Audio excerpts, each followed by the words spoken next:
Hey everybody, this is Rydo and we're back to another live stream of Shadowverse. Today is Monday, November 1st. Let's hop in. So, over the weekend, I did manage to finish LEGO Pirates of the Caribbean.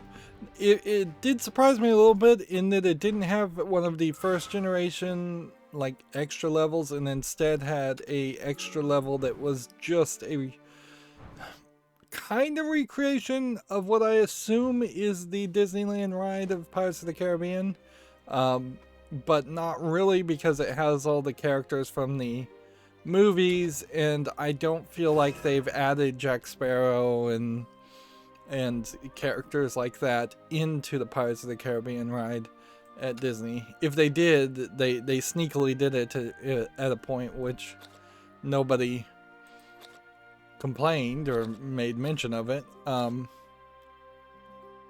frankly, at this point, if they had made that change, they probably would have wanted to sneakily moved it back to what it was. I do vaguely recall at one point there was some censorship. They got rid of the winches or covered up the winches' bosoms or something in the Pirates of the Caribbean ride a few years ago. I think I vaguely recall that happening, but that's the last time I heard any change happening around that. Not that I pay any attention whatsoever to how Disneyland or Disney World changes its rides. But overall, LEGO Pirates of the Caribbean is one of the lesser LEGO games. It definitely feels like it may have been sidetracked and sidelined in favor of making the LEGO Harry Potter games, which are much longer. It is worth remembering that originally LEGO games were fairly shorter than they tend to be nowadays. The LEGO Star Wars was originally just the first original trilogy of 4, 5, and 6, and it wasn't until Star Wars The Complete Collection that they merged two LEGO games into one, having Episode 1, 2, and 3 added to 4, 5, and 6, giving you something that is closer to like an 80-hour game, potentially collectathon. And Pirates of the Caribbean definitely feels more like one of those games that is split in half and trying to charge you double. For lack of a better way of describing it. I guess we'll do Forest Craft today in the arena and see if we can get some victories that way. But yeah, it definitely suffers as being one of the worst LEGO games because it doesn't really have any pantomime, and I hadn't watched the Pirates of the Caribbean movies anytime recently. I'm not sure if I've actually sat through any of them, so I just didn't know what was going on, particularly in the third and fourth movie. And the pantomime, there was no pantomime to really tell you what was going on, and there was no voice acting. Had they just done a low effort voice acting transfer from the lines of dialogue from the movie, that would have been probably a little bit better. Although in the times that they did do that, that was still pretty bad. And nowadays, pretty much all of the LEGO games have some level of voice acting in them, which helps explain things too. I'd also say you probably have a better return when you're playing something like LEGO Marvel Superheroes, which is not specifically connected to any specific Marvel movie and is instead just telling Marvel comic stories or stories that feel like Marvel comic stories even if they really aren't. So yeah, there's not really a lot to say there. It is of the scale. It is on the bottom half of LEGO games. I don't know how many LEGO games I have left, and I'm really burying the lead, certainly, because I have fixed the micro stuttering issue. I was able to play all of LEGO Pirates of the Caribbean from beginning to end, from 0% to 100% with no micro stuttering issue. That being said, there still were some hitches here and there, particularly at the beginning of the game, where it just seems like it was poorly programmed. In the hub world at the beginning of the game, when a lot of characters had a shadow above their head to indicate that they were available for purchase. Once I purchased all of the characters and the shadows above their heads disappeared, the hitching that I occasionally saw almost completely went away. Now, to fix the macro stuttering issue, I'm going to have to say that every LEGO game going forward is you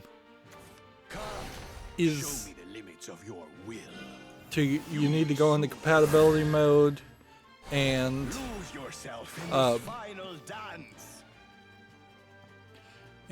to go into right click the executable, and I probably should just make a video of it. I hate to make another how-to video and put it on my YouTube channel and turn it into like the best video ever, but this is important enough that I think I'm gonna have to do that. Yeah.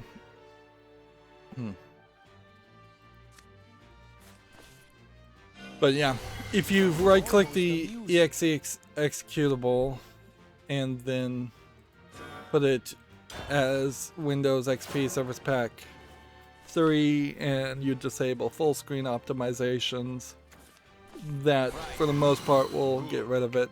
You might still need to lower the resolution. The LEGO games are really just not programmed to run at 1080p. And yeah, it certainly sucks that you'd be limited to that.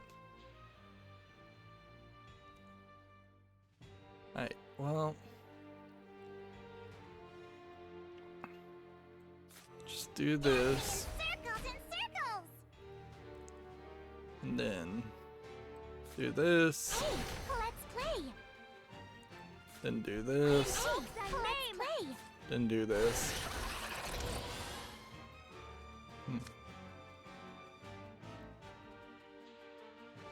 That wasn't quite as good as I wanted it to be, but that's fine. But yeah, I am fairly overjoyed, but I don't know how many other LEGO games are left. And it's not like I've really got time to go back and play old LEGO games for a third time. I'd honestly have to question if I have enough years on my life that even 10 or 20 years from this point, I would have time to go back and play the LEGO games for a third time. I'm really just not that kind of player anyways. I don't like actively play the same game multiple times a year or over once every year. There definitely are some people who once a year play the same game, and those tend not to be the same people that play lots of video games in general, not just LEGO. And yeah, I've managed to play like Binding of Isaac, but then there was a remake there, so playing Binding of Isaac Rebirth is different than playing Binding of Isaac again. And wow, this is a lot.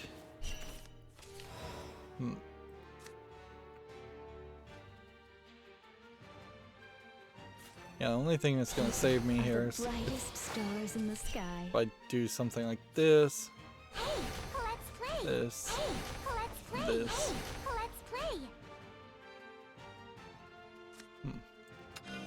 I won't let you get away.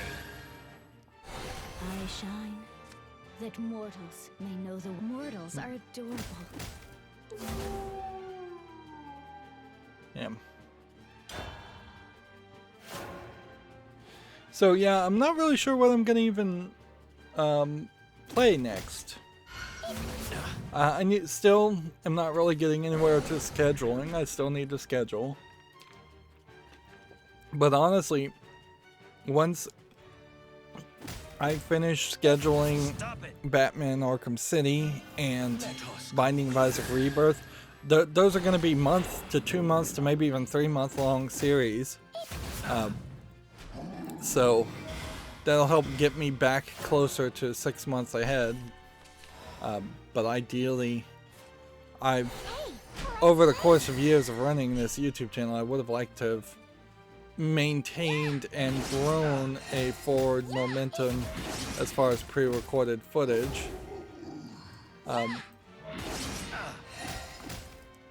This thing is doing 2 damage to me every time I attack or something.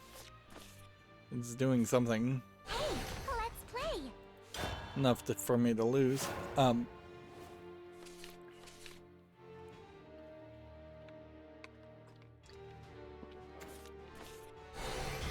And with the idea of with getting rid of the announcements for the weekend pre-recorded Shadowverse reruns, there is a level of wanting to be further ahead just in case I get hit by a bus, so that my channel would air for a little bit longer. Although at a certain point, if you're hit by a bus, unless I have footage scheduled for like 100 years in the future, which I don't know if I'm still expecting at some point YouTube is going to just straight up say, look, we've got a hard limit, you can't schedule things to air 10 years in the future. Or seems like you can pretty much schedule things at least 8 months in the future, but I wouldn't be surprised if there's a certain limit. And of course there's always a risk at some point YouTube just shuts down, and so anything scheduled to air just doesn't air anyways, but that risk has always existed. I don't know why this guy's just not killing me. Like,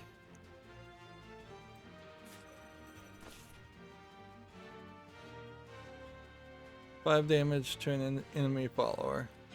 There you are, my little trespasser. And that should have killed him, actually. I should have done somebody that it would have killed. Let's play. Because then it would have evolved. So I didn't even play right. Alright, well, I suppose we should go through the video game news and just make it a somewhat short stream today. It's not like I started particularly early.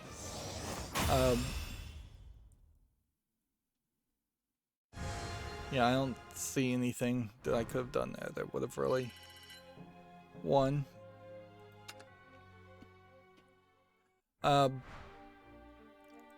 Some of the side projects that I've been working on are pretty much wrapping up now. My irrigation system, I think I've got to set as much as possible. Sadly, in probably a month and a half, I'll have to take it off for at least a temporary amount of time for the winter so it doesn't freeze and break. Maybe it'll buy me some time. I was thinking in the summer I would try and replace everything, but maybe I'll just stair-step it and just add to it and do a better version, a more standard version of an irrigation manifold in the front yard, and leave the backyard, which is messy and ugly, for a year, and then replace it later. Dare to defy the shadows? And the problem with the way I'm trying to stair-step things still doesn't really address the big expense, which is hiring somebody to dig or renting out a trencher and digging yourself to put in what is effectively PEX tubing and sprinkler heads instead of just using hoses. And that still is the massive expense.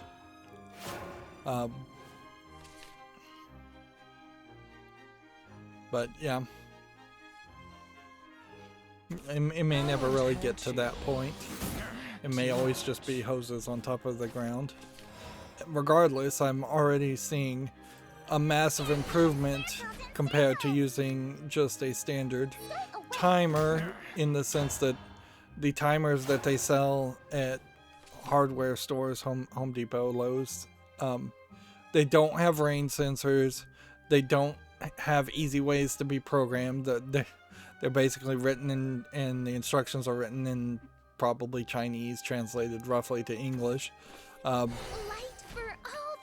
They don't particularly comply with your local ordinances, because they're not programmable to go on specific days most of the time, and you're paying like $10 more to get one feature in some of those timers. Even if you could get one that complied, it still wouldn't have a rain sensor probably, and so you're actually getting ripped off fairly much compared to the big investment of just using a ratio 3 and having building a manifold, which is a big investment.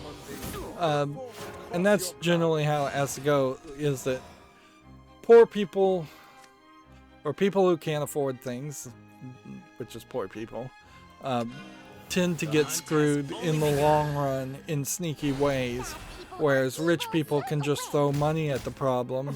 And I'm not saying I'm rich by any means, but richer people who aren't just desperately poor, they can throw money at the problems and get more of a better solution. That's not always the case, of course. Like buying a Mercedes-Benz is way more on maintenance than probably buying a Ford F-150.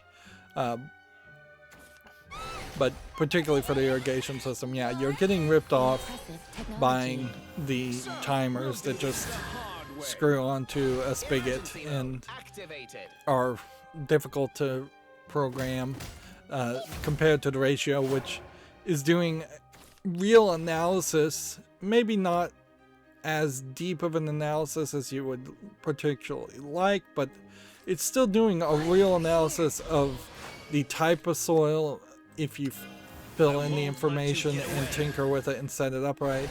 Like there's 6 different types of soil it asks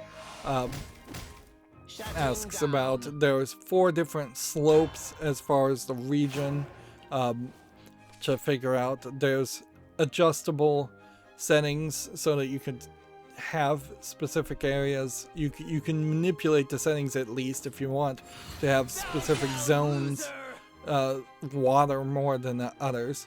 Like there's definitely one of the 4 zones I have set up in my irrigation system is on a slope.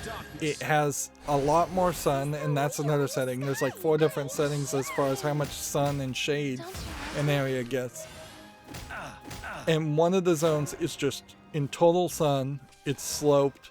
It is always going to be the driest part of the yard, and the ratio, you can tell it that, and because you can tell the ratio that, yeah, this is the conditions, the ratio can then account for those conditions and make a adjustment as far as how much that zone gets watered, or how often that zone gets watered. And pretty much in a week now of it being set up, it is done an initial watering of all 4 zones, and then only wanted to water that 4th zone because there's been enough rain otherwise to just skip all the other zones.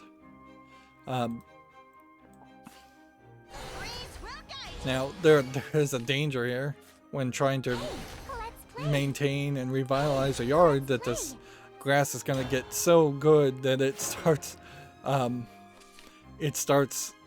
growing like crazy, and I'm doubling the amount of times I have to call my lawnmower to mow the lawn. But that is a good problem to have, really. So yeah, I would recommend not building an irrigation system the way I did it, but buying pre-built manifold systems, orbit manifold systems, burying it in the ground, buying simply 4 adapters for a 4 system for the outputs to put on the pre-built manifold, so you can hook it up to a hose temporarily at least, and 1 adapter for the input, so you can hook a hose into the input and just hook it to a spigot. At that level, you are gonna spend about, I would say maybe $150 at most, and then a $200 ratio system, and then the wiring probably was like $25 too. So all in all, you're less than $400, I would say, in total to start in a system, whereas I was quoted somewhere around $10,000 to have somebody install an irrigation system themselves.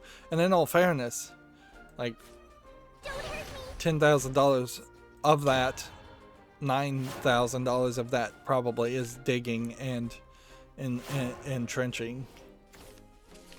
That's where the real cost is gonna come, unless you can just do it yourself.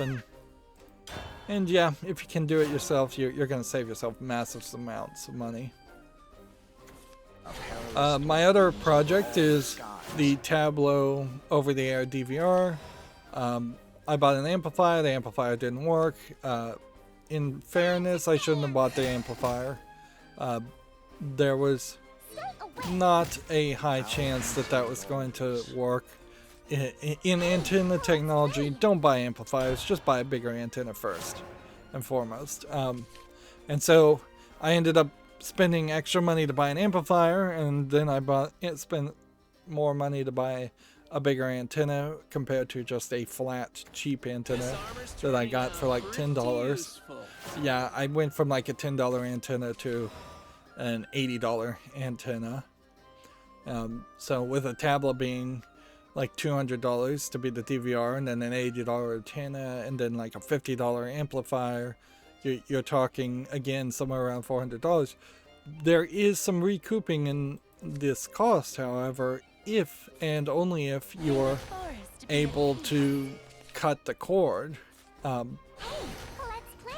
If you're in a situation where you can't cut the cord, then you're just adding cost, but you're potentially adding cost to get something you want, so it's not a big deal. The Tableau also, if you want the commercial skip and guide stuff, is at some point a month later you're going to want to spend $150 to buy a lifetime license for that. This armor's turning out pretty useful. But yeah, to the cause. What I'm trying to do now is I'm trying to have it in a room where there's wiring for Are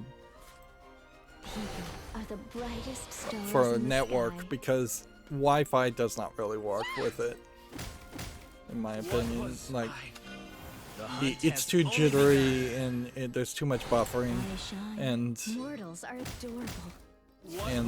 you can do a lot better simply by just having it wired. Plus, oddly, I think my antenna is probably twice the power, so having the antenna in a room that's literally in the middle of my house, just like right next to the Wi-Fi router even, which yeah, I'm gonna experiment with that, and instead of where it is right now, which is pointing out a window on the edge of my house, it doesn't seem like it will change that much.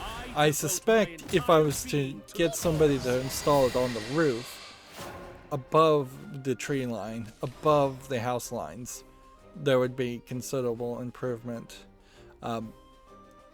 as far as the signal strength. But some of the signals are just weak, and that's something that I kind of had forgotten about and needed to remind myself about is that some of the over-the-air broadcasters in particular just don't care about over-the-air signal, so that they're putting out Mortals are adorable. as minimal as possible. That's a way they can cheap out and save money. So they're not really trying to reach as far as possible.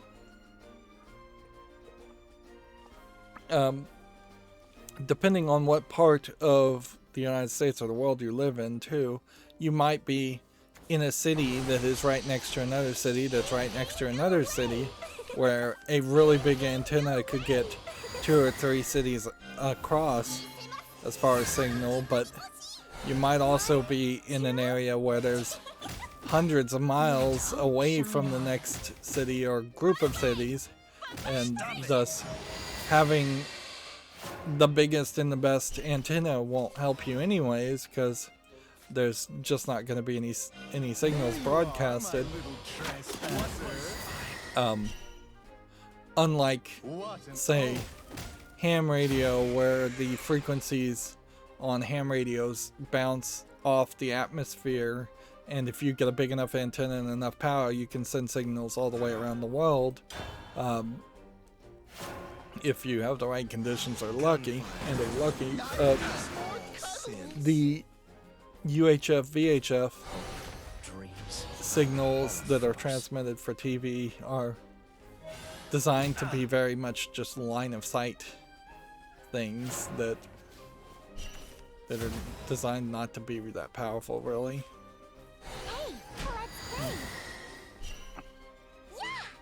Stop it! Stop it! Which one of these is doing 2 damage to me every time? Nice marksmanship.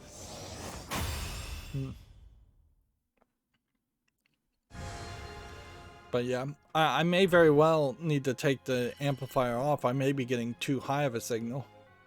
And while I did with this new antenna, which it went from like something that said it could probably do 30 miles, but probably was closer to 15 miles antenna to something that says it can do 60 plus miles, which probably means about 50 miles. The antennas I'm trying to reach are technically only 20 miles away.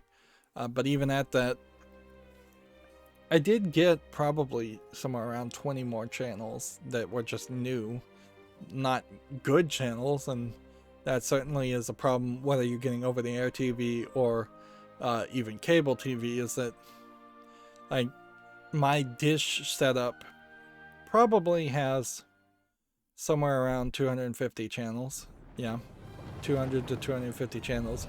But in actuality, if I was personally just watching it, I'd be like watching maybe Food Network and Cartoon Network occasionally, CNN very rarely, and let's see, maybe a couple more, 6, 7 channels, definitely less than 10 of 200 channels, even including like the over-the-air local channels, ABC, CBS, NBC, Fox, CW. Like I barely would be getting over 10 channels at that point. So you're talking 95% of all the channels that you get are pretty bad, whereas it is a different offering certainly over there. You get channels that air weirder, older things, so I guess if you're not interested in watching MASH or Hogan's Heroes or Get Smart or things like that, you probably would be fairly underserved for a lot of the channels. But most people are, if they're watching TV at all, and I think mostly people aren't watching TV, are still just looking for the main channels, ABC, NBC, Fox, CBS. All of those channels are exactly the same as they are on Dish. Plus the sub-channels from those broadcasters are over the air and they're not on Dish. At least my Dish setup, they're not. May the forest So be at peace. yeah, you will get older stuff, and maybe people wouldn't appreciate the older stuff. But yeah, but you kind of get more. The record shall gain meaning with your death. Like, of the 80 channels I found, once I got rid of the non-English speaking ones, the religious channels that are just like 24/7 religious, and the shopping channels, I still ended up with having nearly 50 channels at which something of interest would potentially be there. Something enough if you were bored and just wanted to watch TV, you could find something to watch. Maybe not something Help me, fairies. as intriguing as watching a marathon of Supernatural or Charmed, the original Charmed.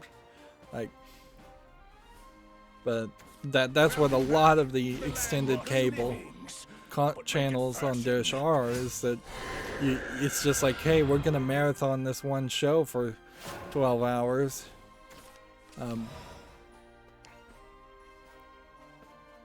And none of it really makes sense anymore. It at one time would have made sense, but now that you potentially have Netflix or Hulu, like which Hulu in particular, I think you can just get for free. So, Let's play. So I don't think there's a reason why you wouldn't be able to stream several movies if you're just looking for random movies or random TV shows. But then if you have Netflix, you're gonna get newer content, different content, with commercial free being a thing. Although the Tableau does try to do commercial free, I'm not sure how much it really is gonna do commercial skip for older shows on weirder channels. And the commercial skip does seem to pretty much fail if you don't have good reception. In fact, I'd argue too much of the network problems or seem to be directly tied to signal strength for some reason. I'd also say 1 terabyte on the Tableau is a little low. So I may want to fairly quickly just plug in an external hard drive.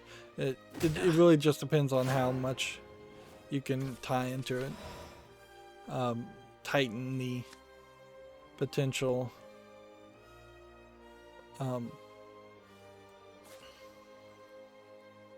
tighten the number of recordings you're gonna have.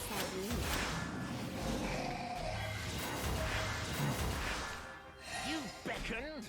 Well, that didn't quite work as well as I would have liked it to. The hunt has only begun. My beauty will so vile you are. I'll live again.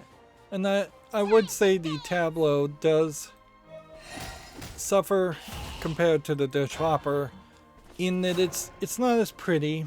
It doesn't have priorities in the recordings. It doesn't have a primetime recording function where it just records everything at prime time on the main 4 channels.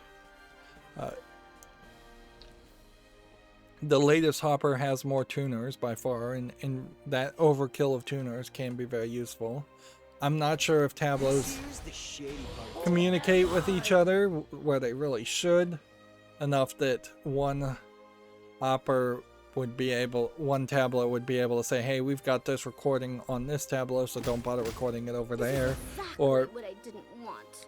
it could present the recordings that have been recorded on a single interface instead of having to connect between 2. Because I could definitely see an argument for having a 4-tuner Tableau and a 2-tuner Tableau, or even 3 2-tuner Tableaus. that would be more separate. It doesn't have folders. It doesn't. There is a way to simulate having primetime recorded through making manual recordings, but I'm still experimenting with it to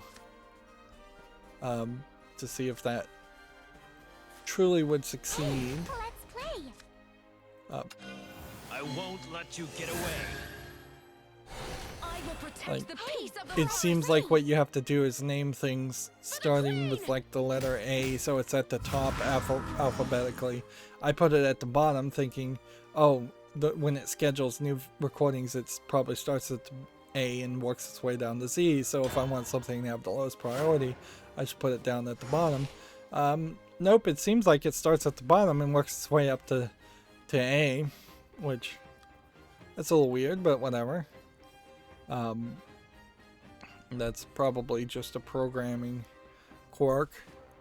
But if you make manual timers and set them a minute in, so you miss the first minute of a show, potentially, then Stop it. it does seem like those manual timers will be at the lowest priority, and anything Shall gain meaning with your death. programmed individually to record will prioritize over that.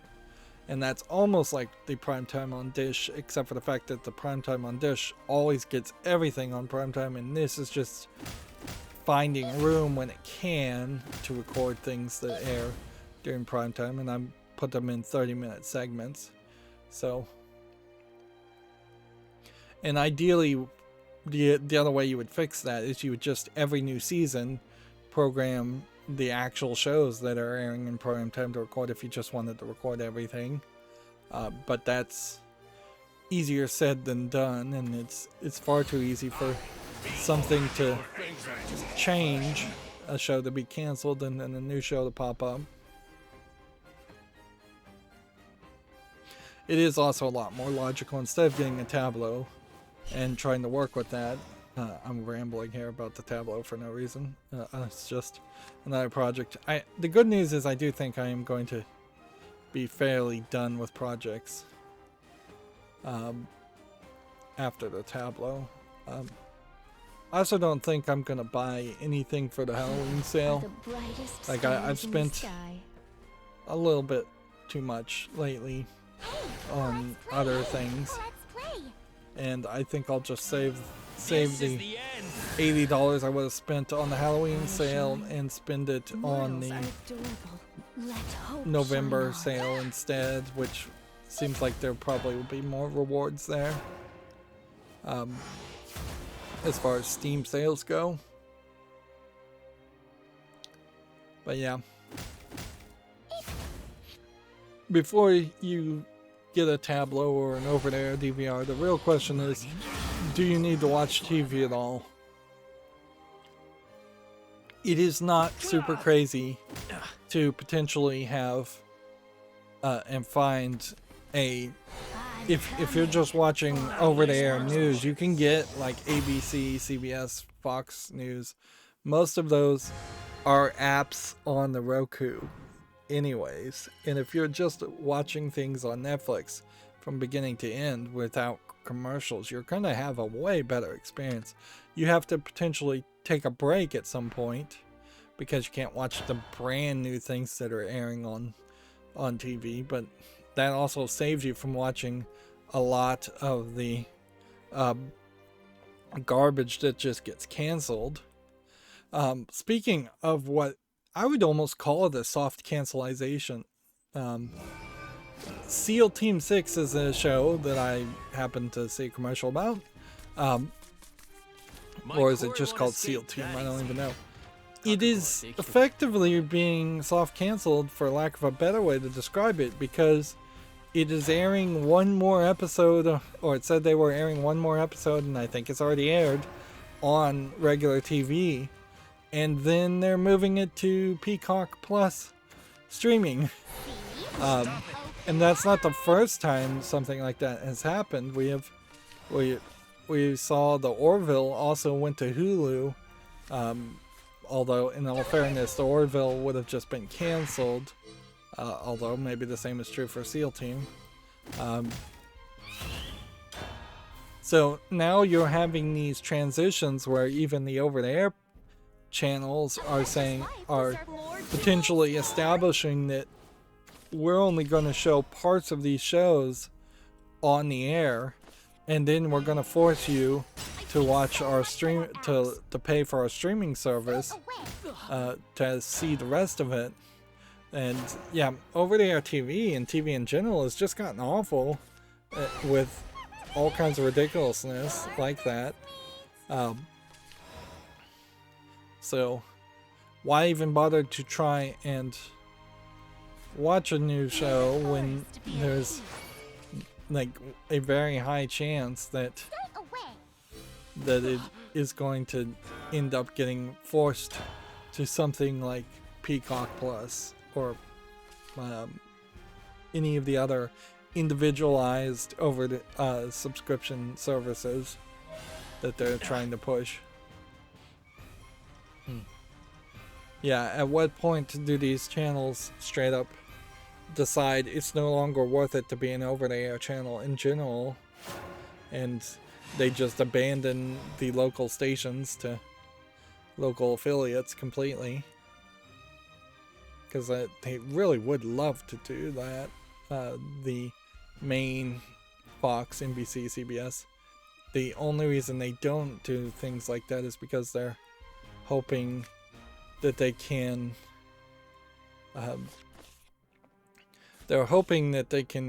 manipulate the news and control the narrative, and so the entirety of having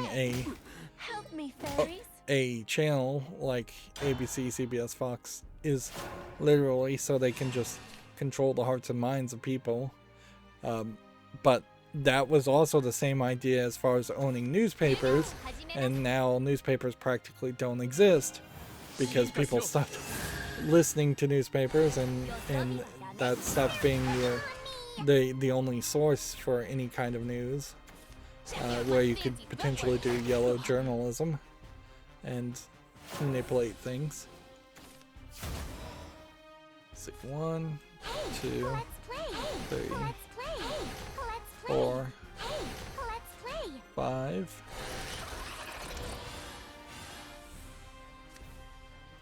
Evolve. The hunt has only begun. And smack.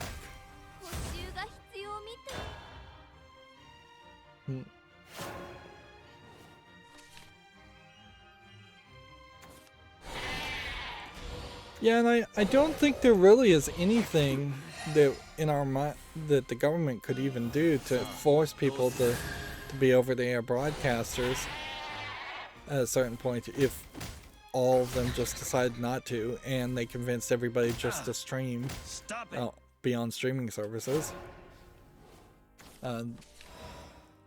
There's still some reasons why that wouldn't be the case, but let's see. Summon 2 fairies. Alright, so you hit this one, and then you hit this one. Then you played this. Hey, let's play. Then you hit this one, I guess. And then you hit this. Let's play. I won't let you get away. So sparkly. Yeah. See if we can win here.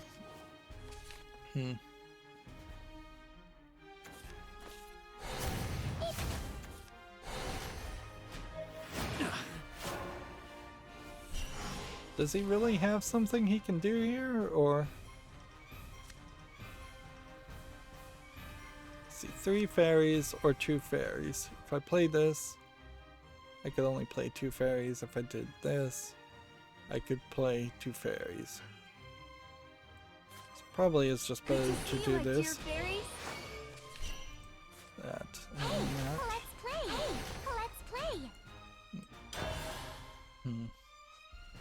Alright, let's talk about video game news. I've been rambling for 45 minutes. A 3D platformer called Super Sammy Roll is coming to the PS5 Switch on November 4th. There was a Steven Sausage Roll that came out a few years ago and was like kind of a great game, but then didn't ever get discounted enough to be worth purchasing. It was just always overpriced, and even now, years later, it's still overpriced for what it was. And I suppose that's fair. I'd much prefer somebody just think their game is worth more than I'm willing to pay than to run into people like the Braid developer who just don't want anybody streaming or talking about their game. Which those are the more irritating people for a YouTuber. I suppose it's worth mentioning, yes, this is blurry again. It's still got the blur enacted. This does look like as a game, having nothing to do with Steven Sausage Roll. Kind of like a Marble Madness game with maybe some Sonic elements. Not a terrible looking game by any means, excluding the fact that, yes, I'm actively blurring it out. Let's see. Why are you here? And then this. Hey, let's play. And then This is the end. Let's welcome our friends. You can't escape us. yeah, I think when this turn ends, I win. Unless he can just magically do 8 damage to me. Stop it. Yeah.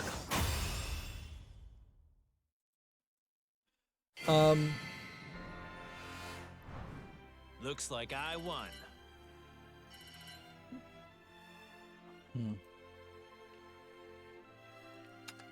Let's see. Was that our last game? Yes, we got 1 victory, which really doesn't mean anything. You have to get 3 victories to qualify. In what I can only assume is lobbying, the congressional football game is being sponsored by the ESA, which I have to assume that the Congressional Football Committee, where is the ESA's logo even here? It's somewhere around here.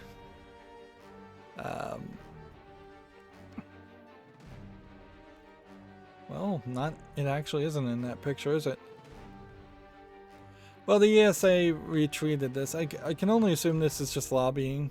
It is fairly specialized to have a football game, which I assume takes place in somewhere near Washington, D.C. And clearly these aren't members of Congress. These are like professional football players. But yeah, you're effectively sponsoring / funding a high level, fairly expensive performance in a way of whining and dining / bribing Congress. That's what lobbyism is, really. I mean, at the core of it, a truly honest person would say, yeah, this is bribery. But that's the way politics works. Not just in the United States, but in a lot of places. And I'm sure, I'm not sure actually. It might be that anybody can go to the congressional football game. It could be that it's limited to members and family of friends and family of Congress. It could be, that the proceeds somehow goes to a congressional fund of some sort, and Congress is directly even profiting off of it. Any of those are very believable. Meanwhile, I think if you're going to, for a video game critic, if I'm going to dip into politics in the United States for just a second, Congress has I guess you're looking for a constantly fight. been deadlocked and quagmired for years and years now.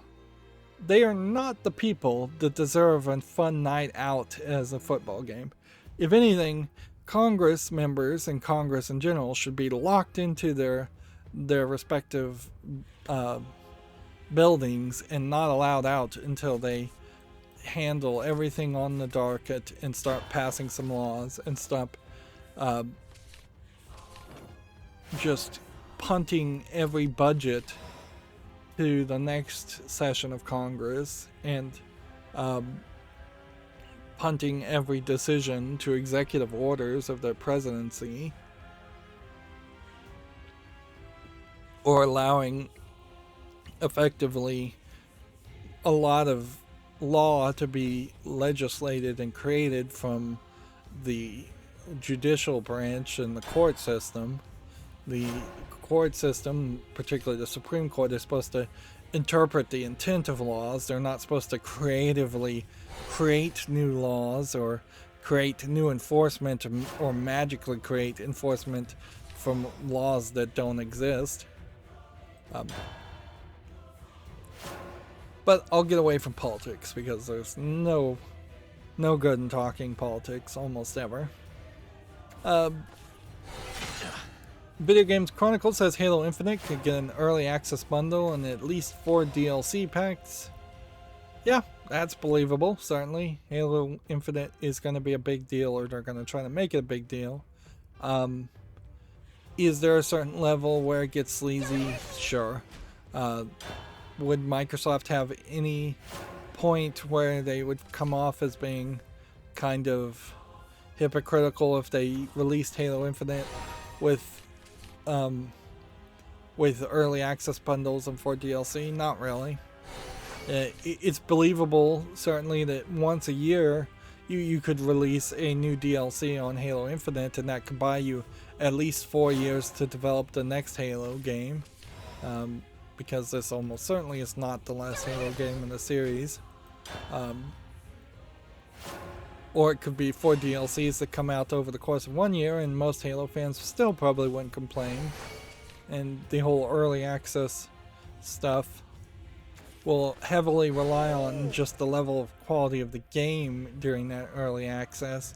And if they've delayed Halo Infinite already, I don't think they want to release it in an early access state that would confirm any concerns that the game is unpolished or ugly. I think they'll try and do their very best to make sure that the Halo that gets seen first by players is a great Halo. Moving on, Video Games Chronicles says Walmart is selling the PS5 and Xbox Series consoles online today. This would have been maybe yesterday, maybe today.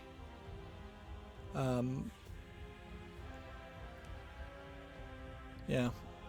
That probably affects a lot of people. It doesn't really affect me. Halloween happened, but Halloween really isn't much of a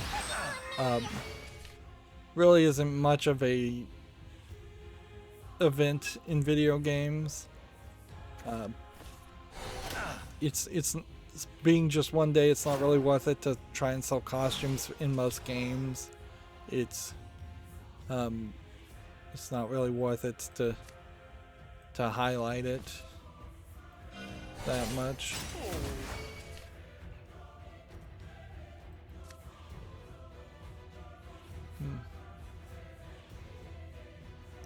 Fairy Wisp, or we've got to do something, so we either play this or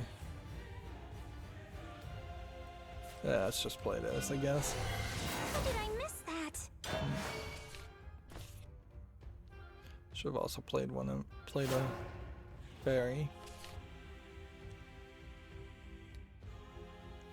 Moving on, Video Game Chronicle says Nintendo eShop seemingly reveals an Advance Wars new Switch release date. Reboot Camp was recently delayed to spring of 2022. This release date says 8/4/22, April 8th. You're done for. Which of course that could be just a made-up date, but I wouldn't be surprised if it isn't. We have a decent number of games left over from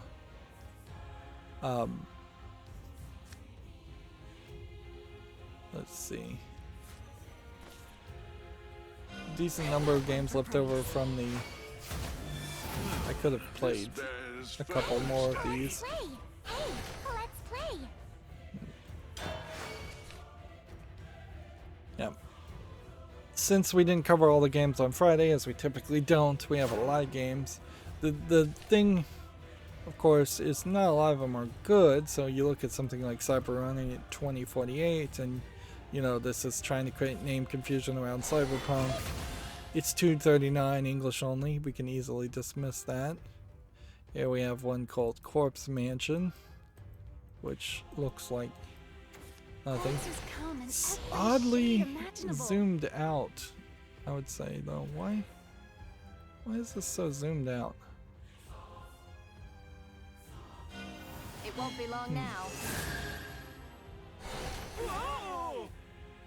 Yeah, Stop it. I must have zoomed out for some reason. But Here comes the real magic.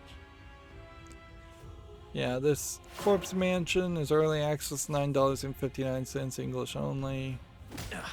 It's a survival horror game, pixely. I think we can say no to that. Crystals. Here we have Louder Than Words, The Story of a Field Trip, which looks like just a kind of Magic. sort of low effort visual novel. Come in every shade Seems to have an indication that you would listen to things on Spotify, but I don't think you really could. That would be interesting if a service like Spotify did have integration into video games as an API, but it is kind of questionable as to why you would bother to even program that into your game when somebody could just be listening to Spotify.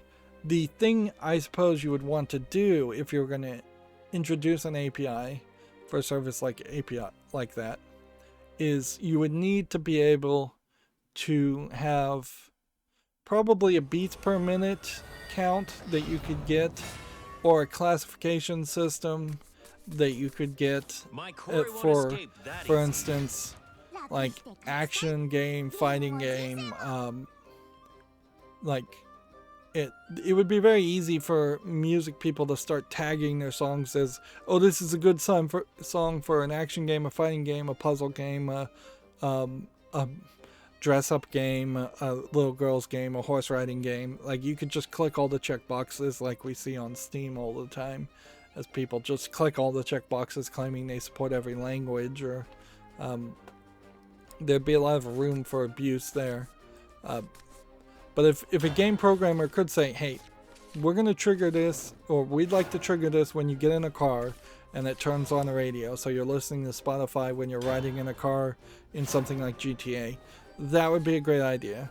And if you could say, hey, this kind of game is an open world beat 'em up RPG game, so we're looking for tags of like rap, pop, heavy metal, those types of songs. We're not looking for operatic singing. We're not looking for classical music. We're not looking for piano music. If the game programmer could kind of have that kind of support to it, you could say, hey, we don't want any explicit contents, which online extra content hasn't been rated by the ESRB, but I wouldn't be surprised if the ESRB kind of had some trouble if you had a game like GTA that could hook up to Spotify and then all of a sudden it's getting uncensored rap lyrics and just a whole bunch of cussing. So you'd have to be kind of careful there, certainly, but yeah, there is a level of integration there. But the biggest sticking point around something like that happening, where Spotify would just be directly integrated into your into video games, would be the money issue more than anything else. Is either Spotify would want to run ads in the middle of your video game, which would be very game breaking, or Spotify would want you to have a Spotify account and pop up advertisements to get people to sign up to Spotify even at that point. Into the wrong forest, friend. And of course that would make game streaming a huge nightmare, as everything got content ID'd, but a lot of Twitch streamers do that already, as they just play music in the background and don't even care about it. Twitch is going to start cracking down on that eventually. But yeah, it also eliminates the value potentially of a lot of musical composers who make bespoke, unique versions of songs specifically for a specific game. But it's kind of hard to argue that point when there really aren't a lot of great songs from video games. Like, when the most remarkable song from video games is the ending credits of Portal 1, you're really not saying much.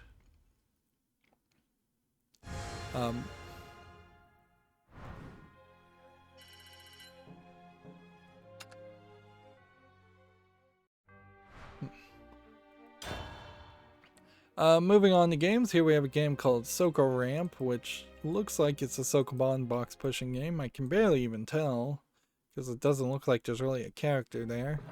$1.99, English only. Yeah, you're just this ball pushing a ramp to fall down a square, I guess. English allegedly full audio. I seriously doubt that. Here we have something called The House, which is like pretty dark screenshot horror asset flip escape to room game. $1.99. I think we may be seeing more escape to room games coming out in the next few years. Here we have Endless Firepower, which just looks like a player versus player game. Early access $8.99. Actually, it says it's single player, English only. Yeah, I can't imagine wanting to play something like this if it's single player, just arena shooters. So I have to say no to that. Here we have a game called Witchy Witch, which is tagged family friendly. Looks like it's kind of just a generic precision platformer, for lack of a better term. Yeah. I don't hate this art style. Like, it's not really consistent with this animation, but I don't really hate this either. I wish more Western games would try to make an art style like this that's more unique instead of just aping the anime moe art style. But yeah, the actual gameplay looks pretty awful as far as what I would expect. Here we have a game called 3 AM, which is just a horror asset flip hidden object game, it says. $9.99, English only. Here we have Bonsai Escape 2 Subterranean, which is probably an anime waifu first-person shooter. But what's weird about this one in particular is that there's enough heads-up display here to make it look like there's actually a game. Maybe not much of a game. This is early access free-to-play with a whole bunch of costumes available for sale. English allegedly full audio. So what we would want to do is click on Bonsai Escape 1 and see that this has 76 reviews. Apparently I got signed out again. Yeah, I think I have to say no to the Bonsai Escape series. while this does have the 30 reviews, and it is mostly positive reviews, you're talking over the course of 4 years, and the relevancy here is fairly low. This is tagged as an on-rail shooter, which, yeah, I don't think there's anything there of interest. Is this an on-rail shooter game now, or is it just more of a first-person shooter? Like, I'm not gonna just immediately dismiss Bonsai Escape as being the lowest of the low effort. It does feel like somebody actually tried here. And if anything, this might highlight the problem with a anime waifu game in general, is that even if you made one good, the field has just been so sullied and poisoned with bad anime waifu games that, by comparison, this game feels like it would be bad, even if it kinda isn't. Does seem like you're probably just in this garage, though, and so I'm not seeing different levels. I'm seeing fairly repetitive content. Like, kind of feels like more of a vertical slice of a game than an actual game.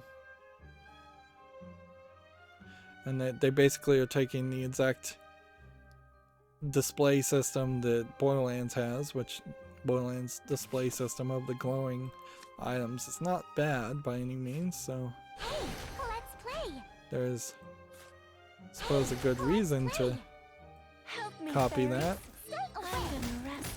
I'll make your taste buds quiver. Hey, let's play.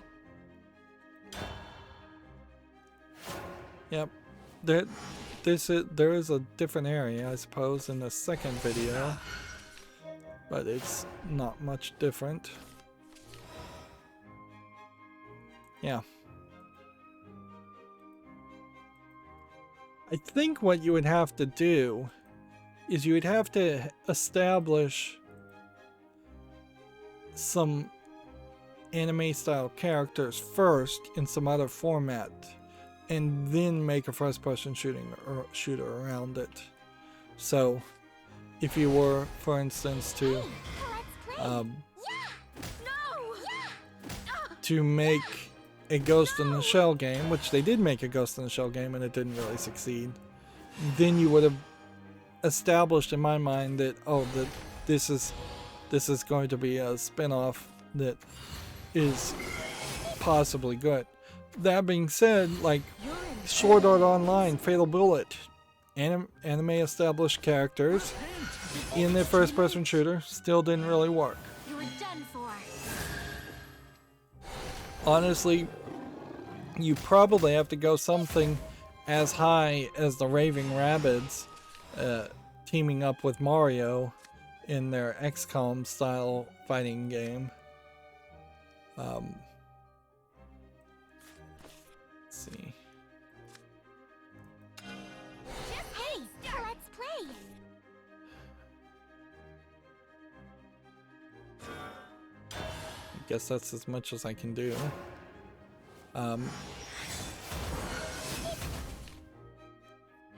Or you have to have the might of something like Nintendo behind you so you can make a game like Splatoon. Even Senran Kagura Peach Beach Splash, which is a first-person shooter with anime characters, didn't really go anywhere. It, I imagine, sold fine, but didn't lead to the establishment of a whole bunch of more Senran Kagura games. Not one for pranks. Alright, do this. Let's play.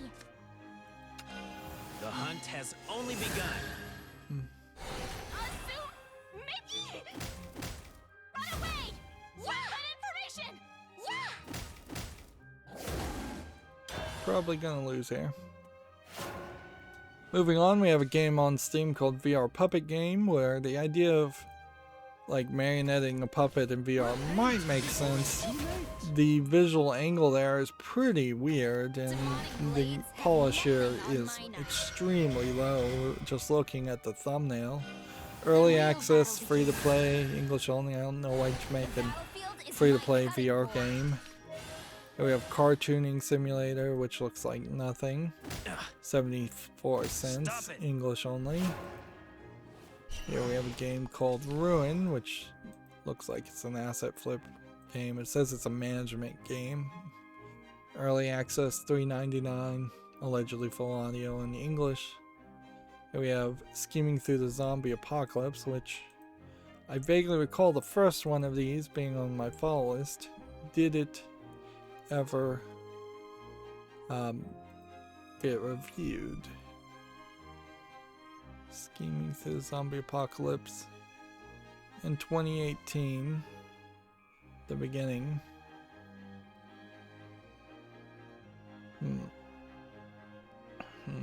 Then there's a game called My Big Sister and the Red Bow. What's My Big Sister about?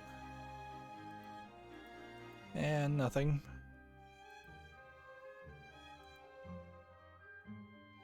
Okay, well,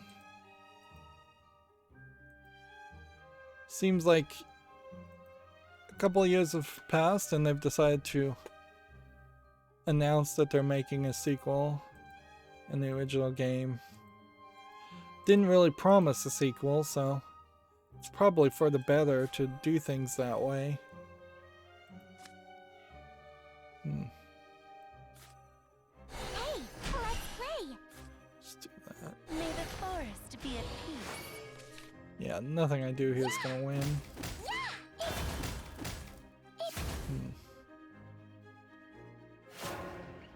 This is probably the way to do things though, is release your first game. If it succeeds well enough, then start to make a second game. Don't promise an episode 1 and then 4 years later plus announce a episode 2. It looks like it's an interesting point and click adventure.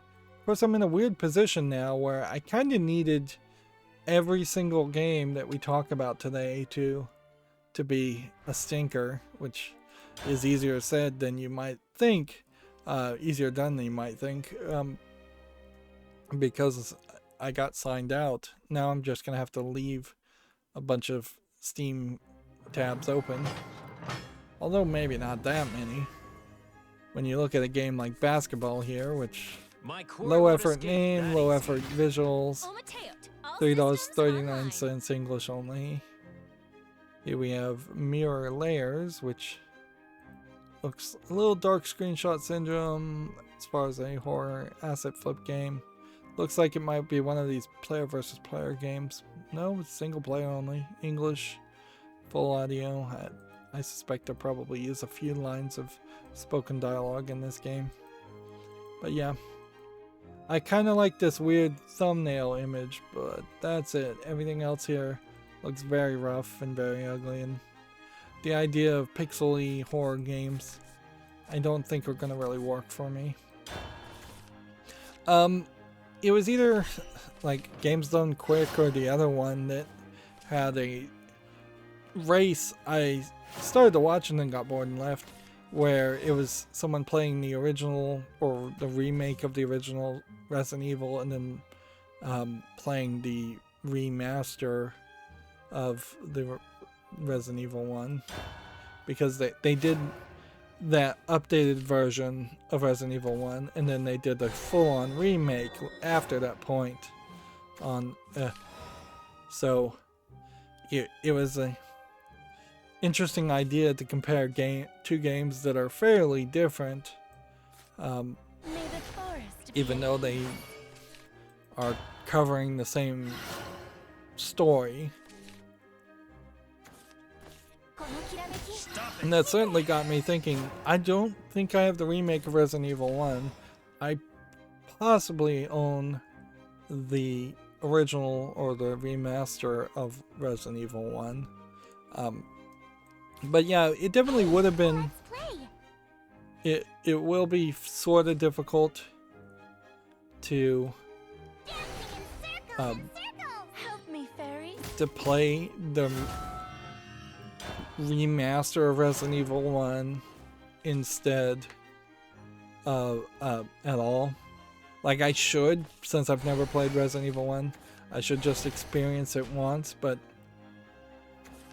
boy, it is approaching a point where it might just be better to say forget the original versions of the games and just play the older versions, the remaster. And I think for Resident Evil 2 and 3, and I don't think they're going to remake or remaster Code Veronica, I think you probably are at that point where it is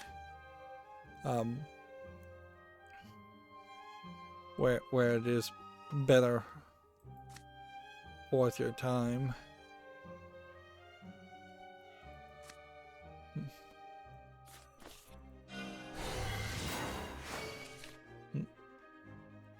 To just play the remakes.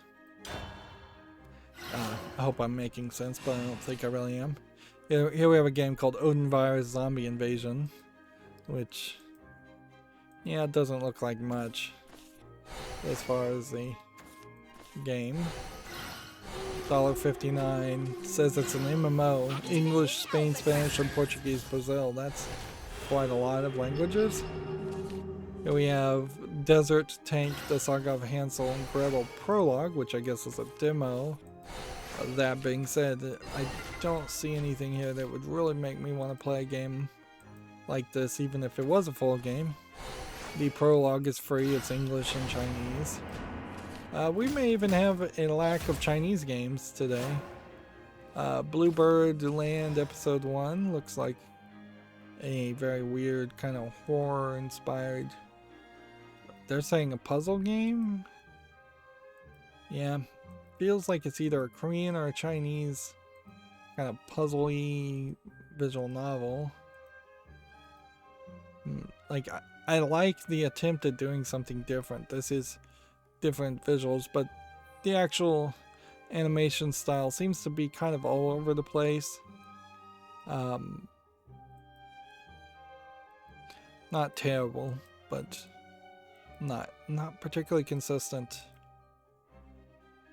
Early access, $2.69 English and Chinese, so it is a Chinese horror game.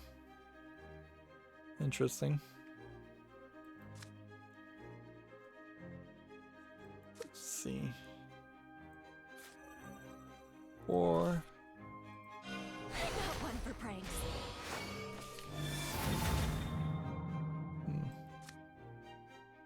then do we want to evolve here? The hunt has only begun. Assume Maple Leaf Formation. I kind of wish this Bluebird Land... Well, it does support English, so I guess I will put it on the fall list, because like I kind of want to see if it gets well received, even though I suspect it heavily won't be well received or reviewed. Setting reflectors to reflect. Here we have a game that's all in Asian letters and fairly inconsistent animation styles here.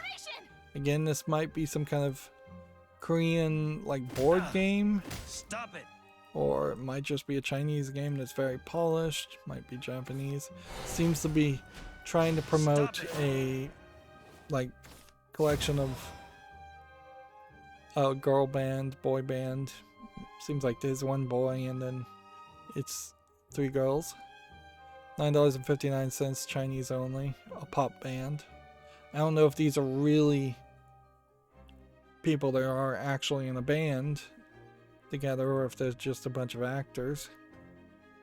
I wouldn't be surprised if it was that they were just a bunch of actors. Do this. Hey, let's play. Do this. I won't let you get away. So, yeah. What arrogance. Hey, let's play. Let's see. Next we have a game on Steam called Realm Walk of the Soul, which looks like it's a kind of horror, weird looking The abyss will be your puzzle coming. point and click game. Sounds interesting. Looks interesting. $14.99 is fairly expensive. English, Spanish, Latin America, Spanish, Spain. Nice marksmanship. It's kind of funny though that we're past Halloween now and the horror games are starting to come out. It's like you either were too late or Steam and Valve themselves delayed the release of your game.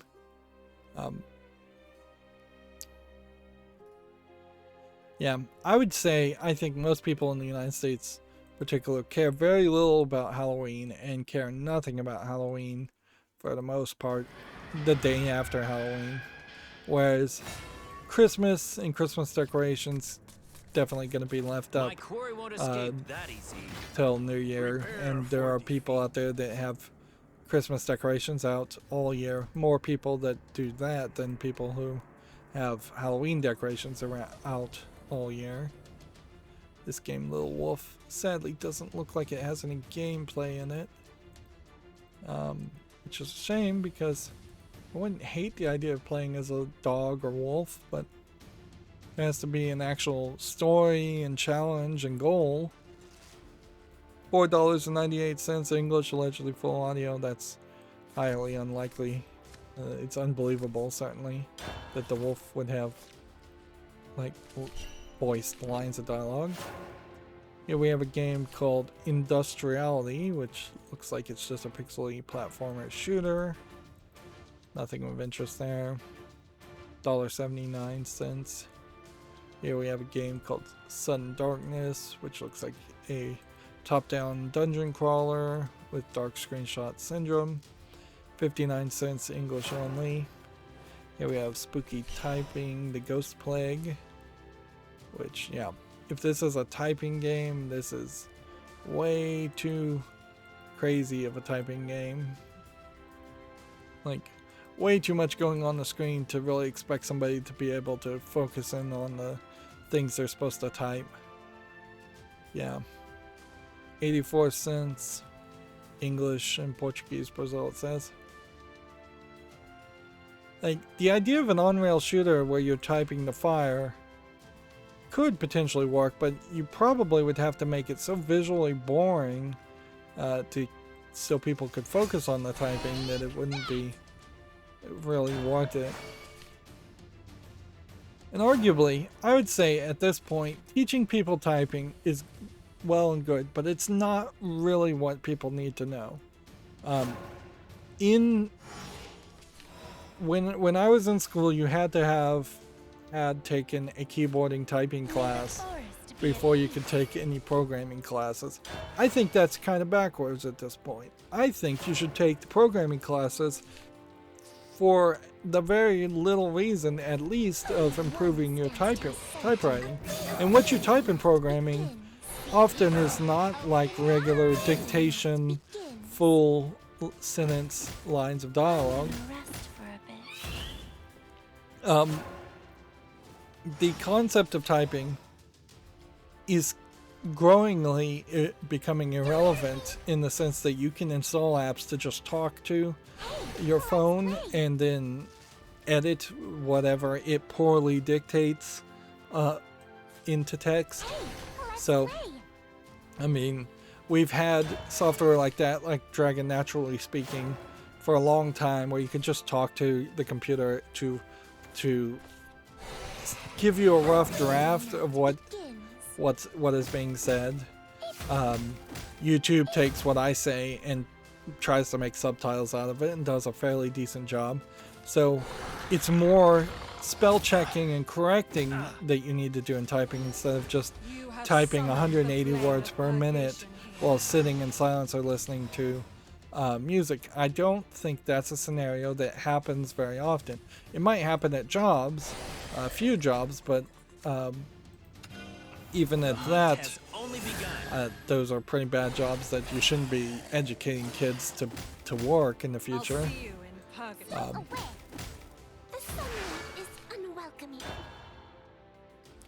So yeah, I would say particularly in the video game fashion, if you're trying to be educational and teach typing, it's probably better to teach programming and just start from that spot instead of typing. A lot of what I did in typing classes that I took, I think I took 2 or 3 of them somehow, was just a lot of repetition, a lot of gibberish typing, a lot of spelling words that you would just not likely ever use. Whereas there might be some more natural way to do that. I think it is also worth mentioning that Hey, let's play. Hey, let's play. because there are different options, typing really shouldn't be emphasized. Like, I probably would have done a lot better in school myself had I been able to just dictate a lot more of the essays that they wanted me to write. Then there's an overemphasis on essays in general in school, but had I been able to dictate that and just talk for an hour, which kids are fairly good at talking, instead of being put in front of a blank piece of paper sitting at a desk and being told to fill it with words, which is not very natural for kids in their day-to-day lives. There's a way you can potentially meet kids halfway and better accommodate the way they want to communicate, and there's a deep level of understanding that talking in the same way as your audience is very important.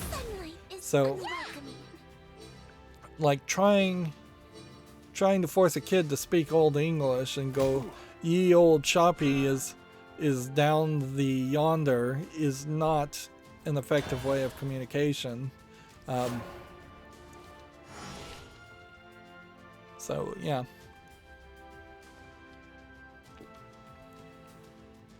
Speaking on the level that a student is more comfortable on could definitely improve their interaction. Of course, I'm really just preaching at this point more than talking about video games. So moving on, we have a game called Leisure Factory, which is just a factory simulator of no real interest.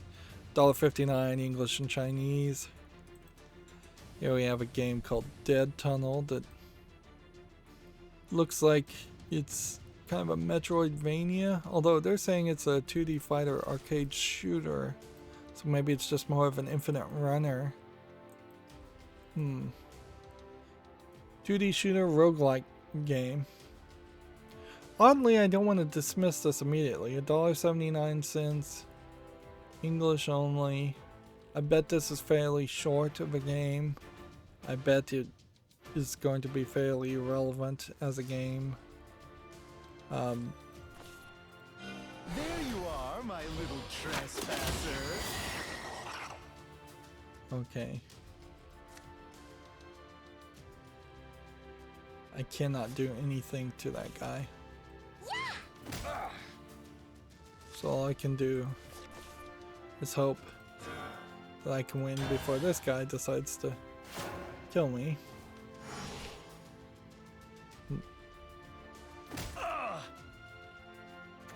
Here we have a game called The Pied Piper of Gamelin, which looks like you just have... It's basically a snake game in 3D, which is not the worst idea ever. But it definitely feels like this is more of a meme game. He's not even holding the trumpet in the right place to be playing it. Yeah, if you could make a 3D snake game that kind of made sense, I might be interested, but yeah, I don't think that is really what this is. $2.99 English and Russian. I would have to assume that this is really just a low effort Russian game. in the day reset, so we've done 2 arena runs in a row. Which, it's not that fun to do the same thing. Unranked, I guess, Forestcraft is what we'll go for the rest of the day. Unranked, rotation, Forestcraft, give it a chance. Here we have a game called Saboteur on Steam, which is tagged as multiplayer co-op. There was a game called The Saboteur that was really good. I don't think it ever came to PC or Steam, and it's pretty much not available at all. I think it was a Ubisoft or an EA game, and then they just removed it in favor of promoting other games. It was The Saboteur, not this game. My quarry Was kind of notorious for having a unlockable DLC that showed like topless versions of the strippers in the hangout you were hiding in France, the cabaret you were hiding in, but it actually wasn't that explicit because it was not particularly detailed or zoomed in, and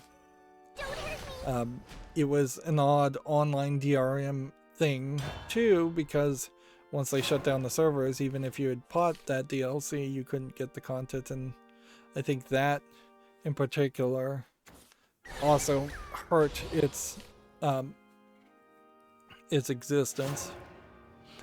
I don't think there was ever any controversy or reason why they would have had to have gotten rid of that content.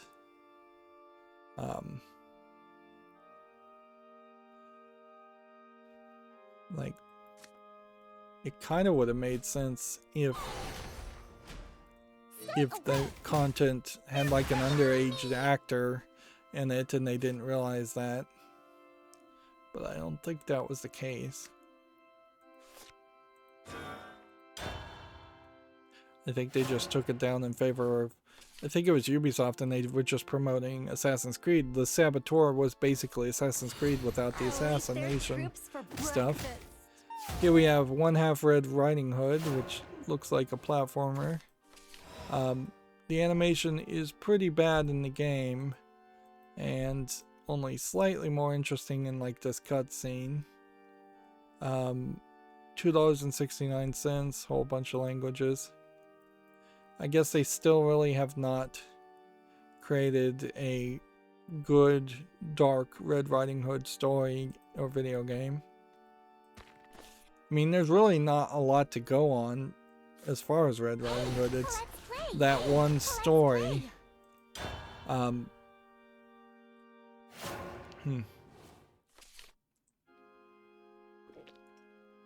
then after you have like that one story, you have to then create a whole new character anyways. And if you're going to create a whole new character, why lean in on the Red Riding Hood concept instead of just making a whole new character? Fairies. Evolve. 2 damage to all enemy followers. Well met, and farewell. The hunt has only begun. Say goodbye. Your time is up next. Yeah! You wouldn't! Can we do anything else? Sure. Uncharted desert awaits.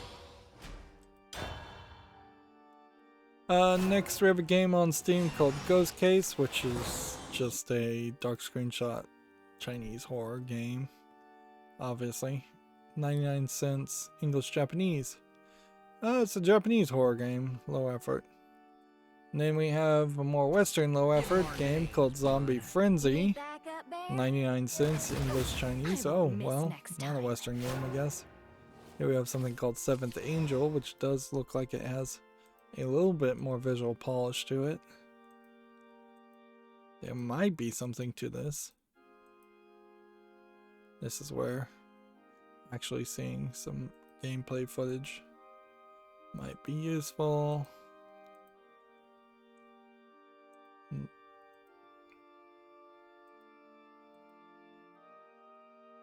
yeah, I don't think we can dismiss this. Early access, 1999, English, allegedly full audio. I kind of believe it. Let's see, +1, +1. We'll do this. Hit that. I surrender. Back to the hideout. Pause this. I won't let hit you that, get away. That. So sparkly. That. That. What do we have here? And that. You wouldn't.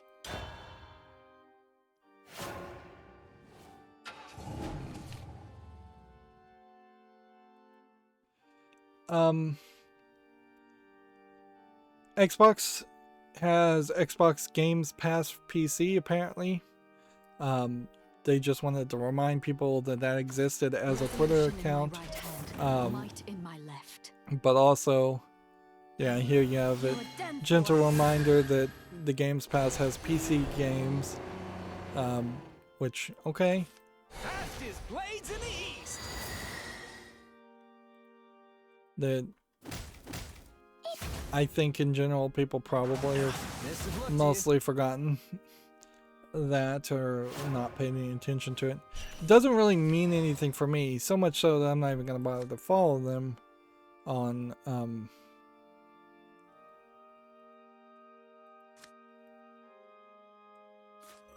yeah, I'm not even going to bother to follow them on Twitter because This is the end. that would just be extra noise. Trust me, Grace. The mortal plane. Resolution in my right hand. Might in my left. Yeah. It would be an odd journey, certainly, to potentially have an Xbox and have Games Pass, and then have enough on Games Pass to justify still having Games Pass, to then transition from an Xbox to Games Pass on PC, and feel like that is the real way to do things. Even though the Steam sales have been pretty bad over the past couple of years, I still feel like They don't kill you you see one Steam sale, you probably are going to have way more games in number, maybe not in quality, but in number from that one sale than what it would cost you to pay for 3 or 4 months of Games Pass. Stop it. I guess if you only care about playing the newest games, it might make sense to have Games Pass at that point, but you're not guaranteed all the newest games either, so that kind of doesn't work.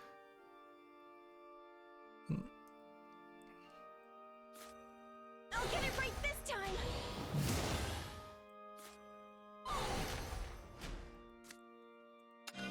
The hunt has only begun. Let him go! Why is this so hard? Now you've done it. Let's see. Video Games Chronicle says Roblox is down and its developer has given no indication why. The game platform has been offline since October 29th. Which, yeah. Apparently, nobody's been playing Roblox that much, otherwise there would be more news about this than just Video Games Chronicle, but whatever. I don't follow a lot of news sources, so maybe a lot of people are making a big stink around that. Video Games Chronicle says id Software is hiring for a long-running, iconic action first-person shooter, which I would have to assume is either Doom or Quake. Which, yeah, I could imagine that there are people who worked on the Doom 1 reboot and the Doom 2 reboot, and didn't want to work on a Doom 3 or a Quake reboot. Video Games Chronicle says, reminder, today is Dr. Mario World's last day before it's shut down for good. This is like the second, maybe third game that has just been arbitrarily shut down very quickly after it was released by Nintendo. It will end on November 1st, which probably means it's already over. That being said, again, nobody's making a big enough stink around these games being shut down. But yeah, it certainly is a loss to society when the next generation of kids want to play Dr. Mario World and they can't do it because it was some server-based thing that nobody was able to get a ROM for or hack the code for. I've been mostly ignoring LEGO announcements, but Video Games Chronicle says just in time for Halloween, Luigi Mansion LEGO is here. Although I don't know if there's anything too new here. It seems like it's just a few Lego set pieces to give him a vacuum. At least for that image. And then, yeah, there's a playset here. But that doesn't look particularly Luigi's Mansion-ish. I guess this does. They're still pushing this Lego Super Mario sets. I still feel like they're pretty bad. It's a bad concept. It's a weird concept. I don't know what Nintendo really could have done. Looks like I won. Even when they're getting away from even the sets that aren't around the playable playsets like this, these digital playsets with the expensive Mario and now Luigi characters that sit on top of these color barcodes. Even when you look at the big question mark block for that they sold, that didn't really look that good either. The only Nintendo set that has looked good to me so far was just the TV, the retro TV and the NES simulation. And so I imagine at some point that they might bring a Super NES version of that as a concept. But I wouldn't be surprised if they actually don't do that either. Like, what would I really want as far as Lego and Nintendo stuff? Well, A, get away from Mario so much. A big Princess Peach's castle would be interesting, but it gets in the way of the Disney castle and the Disney, and now a smaller version of the Disney castle. So it'd be a little weird there to make Princess Peach's castle from Mario 64, but that would be about what I'd want. Maybe some flat images of just the Nintendo characters in general. It's a little surprising that they didn't think about doing a Smash Brothers concept of just, here are some Smash Brothers battlefields and here's a whole bunch of minifigs we're gonna sell of those characters. A lot of minifigs of the Nintendo characters would make a lot of sense. Get more into the Metroid, Donkey Kong, Star Fox, Splatoon. Try to have more sets around that idea instead of just Mario. A Mario Kart set might make sense if showing off like a Mario field.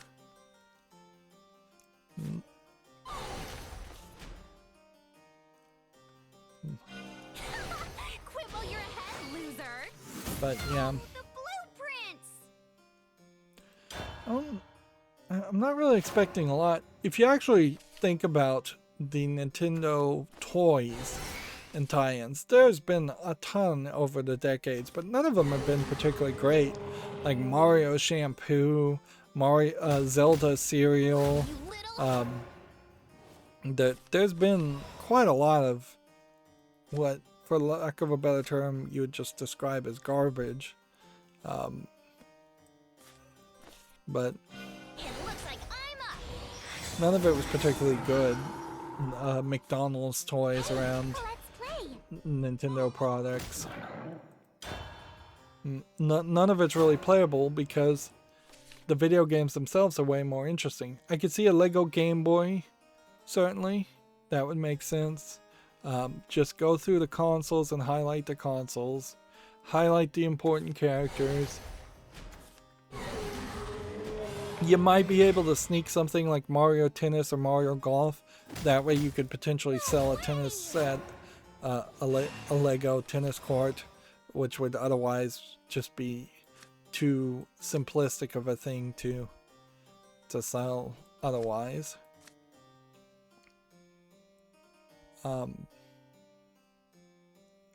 But that's about all I could think you could really do.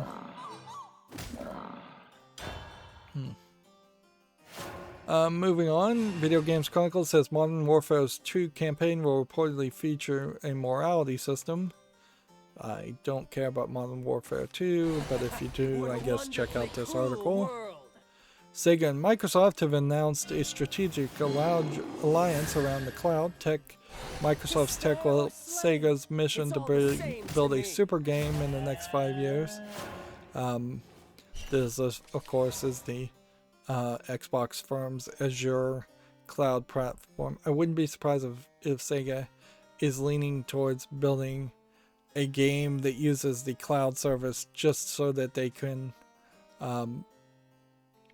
use it in pachinko parlors, and that they're still thinking that there is business to be done around the idea of their gambling arcades and their pachinko. Although I don't even know if Sega actually owned pachinko parlors, or if they just owned arcades that didn't have pachinko machines in them. But yeah, it was very common for arcade games and pachinko machines to be kind of internet connected already, so yeah, I could see arcade machines being more interconnected. They're doing that with Stern pinball tables too, is the idea of having everything be interconnected and connected to the internet, and trying to charge like a monthly service to get those extra aspects and extra elements to a pinball game. And we'll see how Stern really implements that or supports that. It probably will fail in the fact that it will just be Stern and not any of the other couple of pinball manufacturers on the same platform.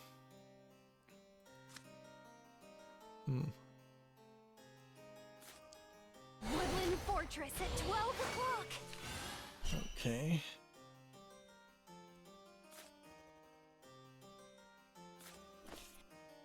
It looks like I'm up.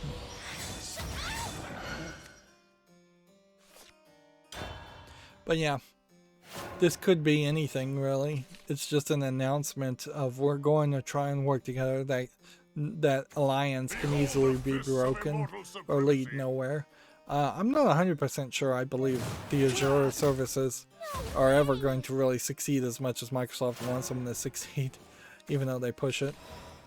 Video Games Chronicle says 20 minutes of Call of Duty Vanguard Zombies gameplay is leaked.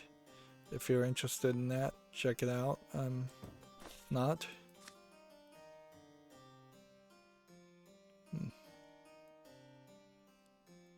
What can we do?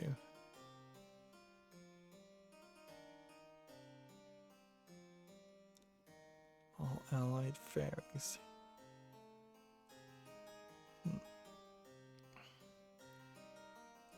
Do this. Hey, let's play. This. Hey, let's play. This. Hey, let's play. And then this.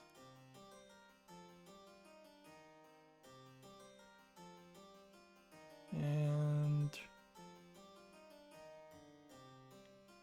this, I guess. Melody, set your wings free. The hunt has only begun. Ooh, a baby bird's nest. Gotta report this. That. Lickety split. That. That. And that. Wow, I can't believe I won there. Got lucky. Looks like I won. How many missions do we have left then? One more forest craft and then one more ranked or unranked victory at all. We could get things done fairly easily today. Moving on, Video Games Chronicle says the Tetris 99 dev says it's bringing Grandmaster to consoles with a sequel possible. The Japanese-only Expert Tetris series is returning. Yep, this is kind of an example of what a Japanese arcade would probably be like these days, and I wouldn't be surprised if a lot of these are somewhat connected. You might be shocked though that there are some arcades that are fairly small too. So this might just be like, you could have an arcade like this that is really just about 10 feet wide and maybe 20 feet long, and it's just one long line with games on both sides and that's it, or maybe games on the wall, compared to looking at some of the largest arcades that have existed. Although, in all fairness, a lot of the arcades in malls in the West also were kind of fairly small too. It's fairly expensive to have a lot of arcade machines, and pay for a lot of square footage, and malls subsidized the square footage quite a bit.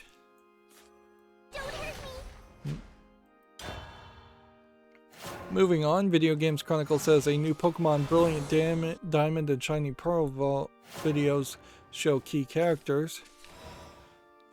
Is Brilliant Diamond and Shiny Pearl little chibi characters now? This is funny. Why is this like this? This whole bunch of cookies being blocked to see the videos on Video Games Chronicles.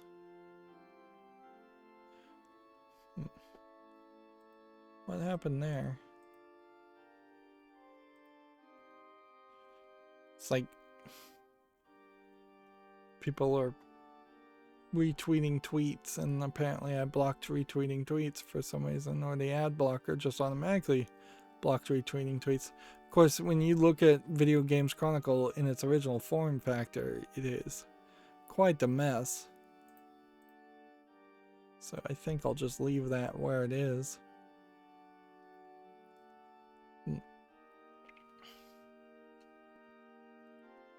Yeah. I think there is some weirdness certainly around Brilliant Diamond and Shiny Pearl and Pokemon in general, in that the games have too many different directions in which they can look. That they're too varied for their own good. When somebody says a Pokemon game, I'd like them all to look the same. And if Pokemon is going to move into more realistic 3D depictions, that's fine, but I would really like them to stay in the realistic 3D model depictions once they cross that line, and not go back and release cell phone games that look different and release other games that look different. And I imagine that's been a problem with Pokemon games since day one, when you have like Pokemon Pinball confusing the brand somewhat and looking different compared to Pokemon Red and Blue and Yellow, or Pokemon Stadium confusing the brand because it's too visually polished and 3D polygonal.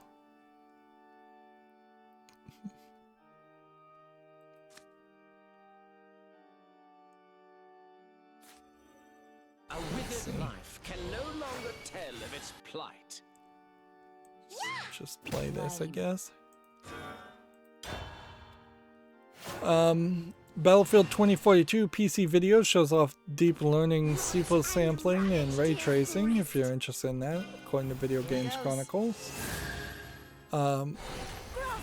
Unlike recent entries, Call of Duty Vanguard's PlayStation exclusives don't include a game mode. It skips tiers, seasonal content packs, and more.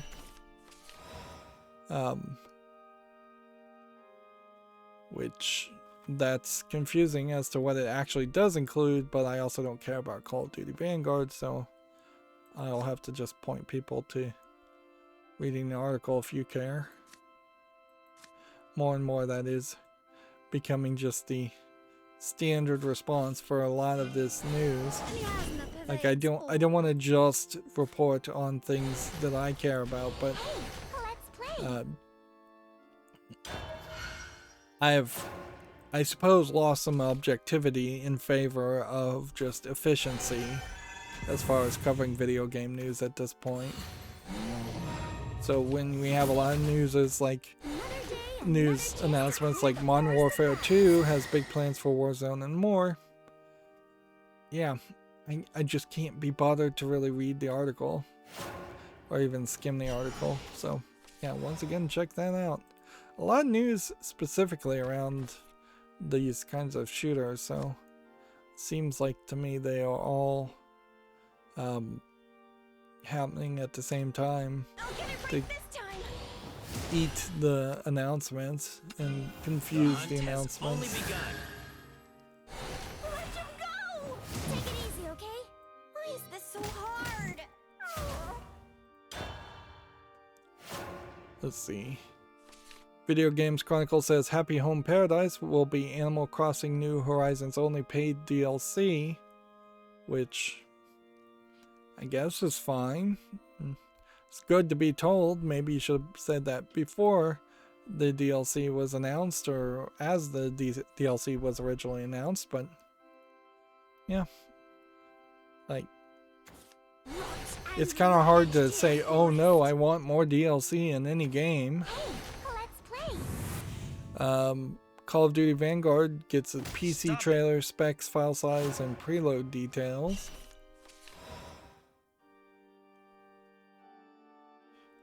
Do I need to play this now? Or do I wait?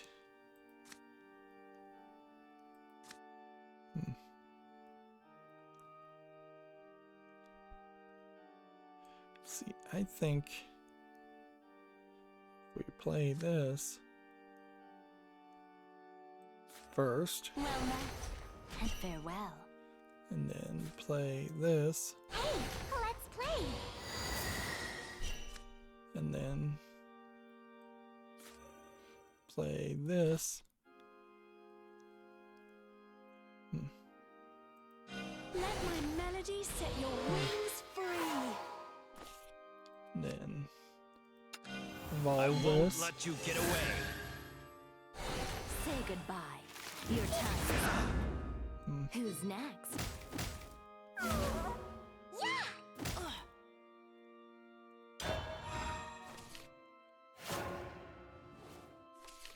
I don't think I quite played that as well as I should have.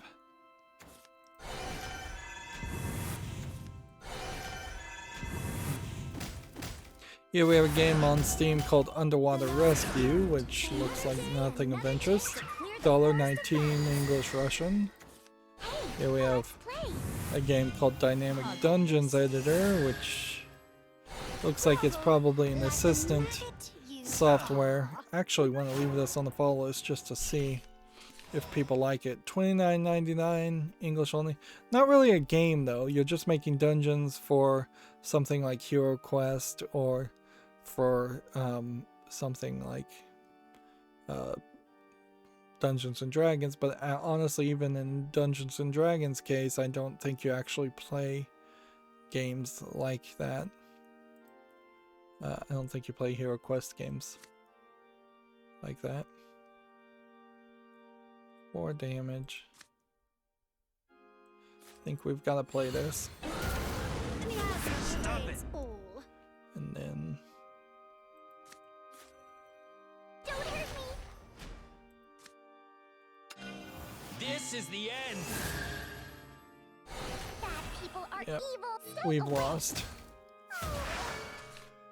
There's nothing we can do to stop this guy from doing 6 damage. Here we have a game called The Hunter's Journal's Tattered Souls, which looks like it's mostly a text-based game, but it has enough visual polish in animation that I might be willing to consider playing a game like this. Maybe. $4.19 English full on here. I'd almost have to, though, play every visual novel that I would really want to play first before I'd start to get to more Western text-based games like this. And I definitely wouldn't cover any text-based games that are just text, because that's just a wrong media for a video game. I mean, in fairness, even a text-based game with still images is still not a video game, because there's not actual video happening. Here we have a game called Space Block, which looks like nothing. $15.99, third-party EULA, English only. No to that. Here we have a game called Froggy, which honestly looks like it's nothing. Seems like you just jump from one pad to the other. $1.99, English only. I could only assume that once you've landed on a pad, you can't jump back, and that something changes when you stand on these different patterns as far as where you can move.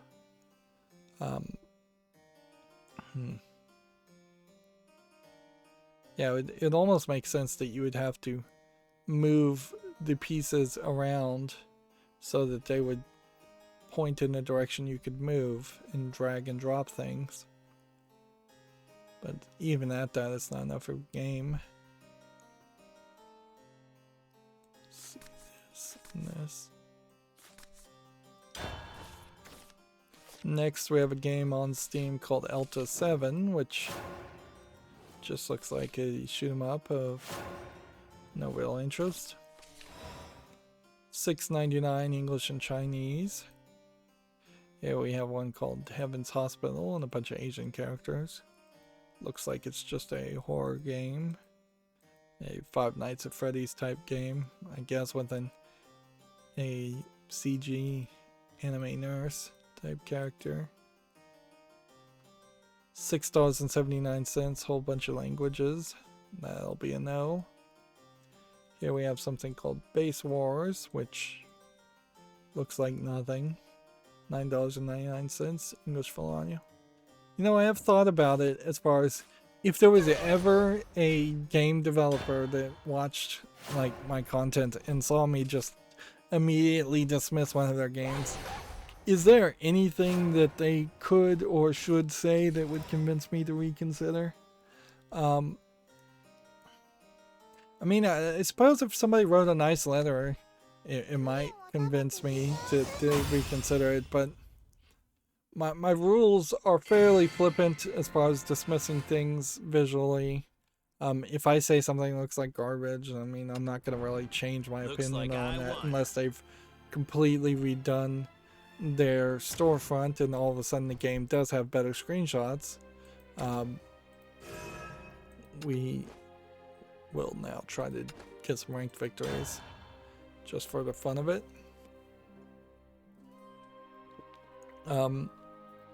But yeah, I would think that if anybody watched even 5 minutes of me looking at games on Steam, you know that I go through these games very quickly, and it's very much not worth it to try and win me over on a game.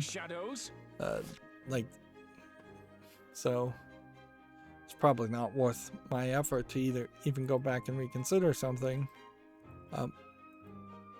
I would say, yeah, the rules still apply as far as if anything was going to even make it to the wish list, you still would need at least 30 positive reviews, and mostly positive reviews, in a relatively recent amount of time, in less than a year, I would say. And it still would have to look like something that interests me.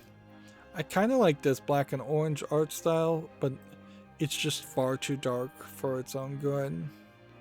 If there was a lot more orange here, maybe, and what it actually looks like as far as the game is just a platformer, So I'm gonna have to say no to this one. Also $8.99 English only.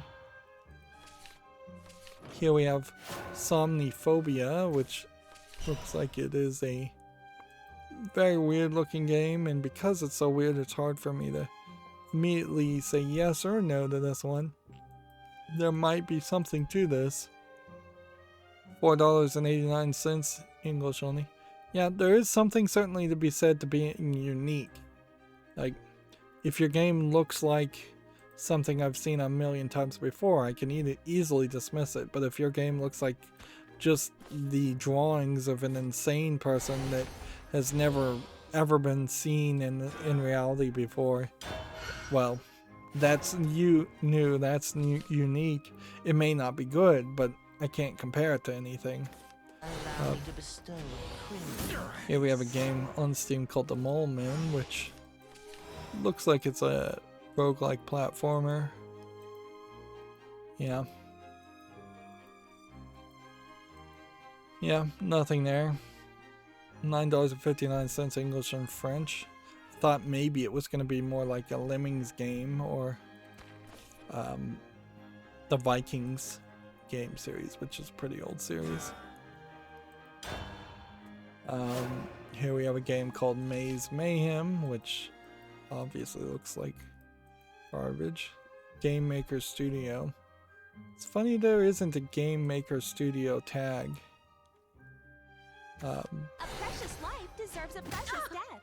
More jewels, more! It would make a lot of sense if Valve implemented a scanner to say, hey, can we watch these videos and see if we can find any logos that show at the beginning? And if we see something that looks like a logo, then we could classify it as, oh, well, this was made with this software, therefore we probably have an idea as to what kind of game it's going to be, because something made with RPG Maker, for instance, is going to look like an RPG Maker game.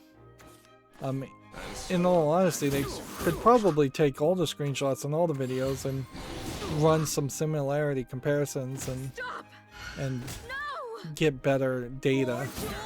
I think Steam fails really as far as trying to get big data as much as it could, and maybe that is because it is a more libertarian company and it's intentionally not trying to just generate as much big data like Facebook does from its users and its sellers. But that might be a mistake, and they may have to go down that route whether they want to or not. Here we have a game on Steam called Tower Alchemy, which is just a tower defense game. $6.99 English only. Here we have a game called Painter's Pets, which looks like it's just kind of a arcade style platformer as far as I can tell. Early access $2.99 English only, third party EULA. Here we have a game called Throne of Bernikai, which looks like just a standard RPG Maker game or JRPG. Free, English only. I guess the price is right, at least. It takes so much for that axe.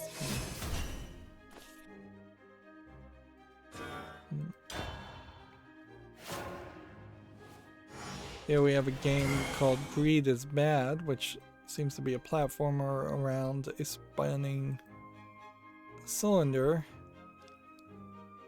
which there's some old games that were kind of around this concept too, but it never really got adopted, and honestly this doesn't feel like this is much of a game.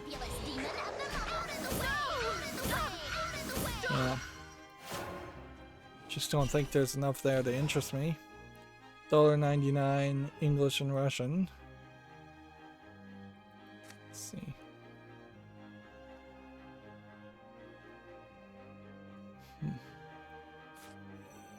This is how you do fireworks.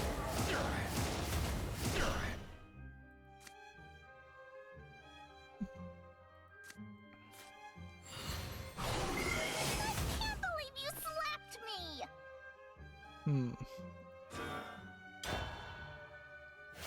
Next we have a game on Steam called Skytail, which looks like nothing. $5.99. Several languages here. Let's see. Here we have a game called Pops, which looks like nothing. Damn rain. I am but Seems like you just have these like balls. I'm not even sure what you're actually supposed to be doing. Yeah, you're just shooting balls at things as they fly around, I guess. So it's a VR stand in one place and shoot at things type game. $6.99, Oculus Rift VR, whole bunch of languages, or several languages.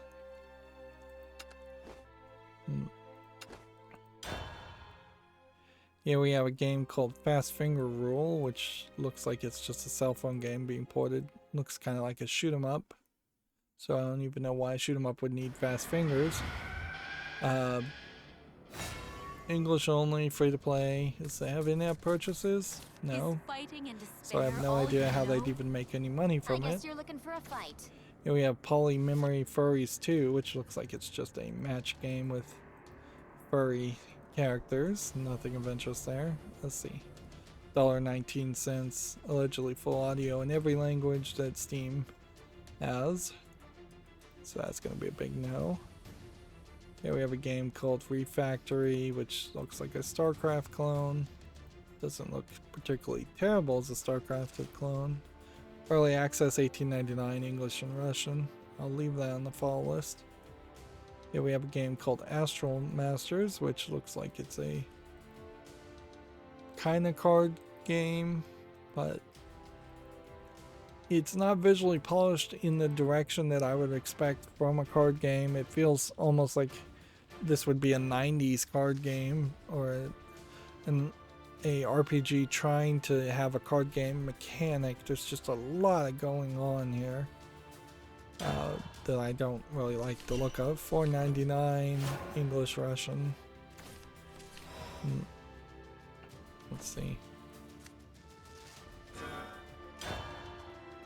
Here we have a game called Square and Balls, which is obviously just an incredibly low effort game. $12.99, English only. That is way too expensive. Here we have a game called Flappy Octane, which is just a Flappy Bird clone. Early access $1.99, English only. Let's see.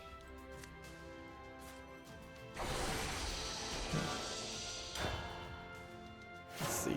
Here we have a game called Dogs Neatly Organized, which is a Tetris game with dogs. While that's not really doing anything too unique, it is kind of doing it in a very unique way. Not sure if these are all dogs. I think they are. So it's a puzzle game. $2.69 is not really asking that much. Whole bunch of languages. Yeah, I'll put that on the fall list, see if people like it.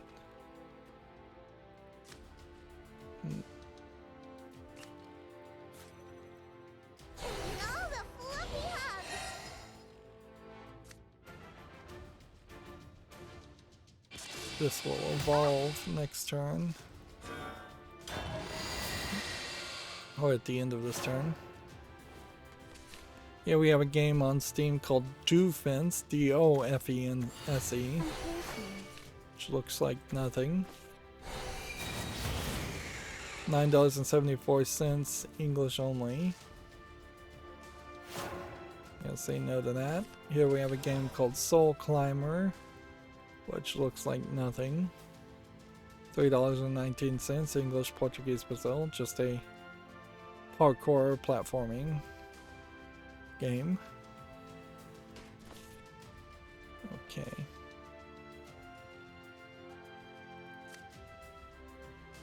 Just go ahead and play this.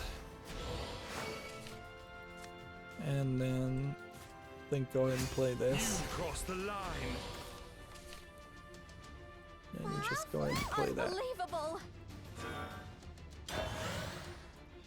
Here we have a game on Steam called ABC Flappy, which Looks like it's probably just a Flappy Bird clone trying to also be a spelling game. Clearly it's a cell phone game. 1999, English, allegedly full audio, way too expensive. Here we have a game called Parkour Tag, which looks very low effort. Early access $5.99, third party EULA, online PvP only.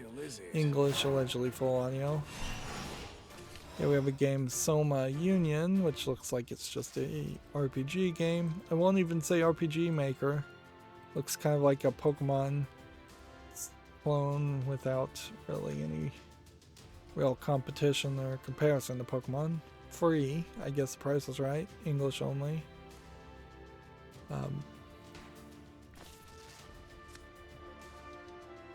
do we want to do? I want to play this. Smiles are the best medicine. No!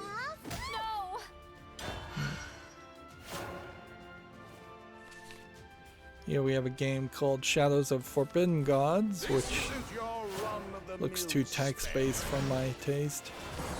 Seems to be very much a strategy game, not particularly on a hex grid, instead on some weird linear grid. Actually, it may actually be on a hex grid. Early access, $19.99, English only. Yep, this is a great example of a game that might be very detailed and complicated, but its screenshots are just not appealing enough to make me want to play it. Let's see.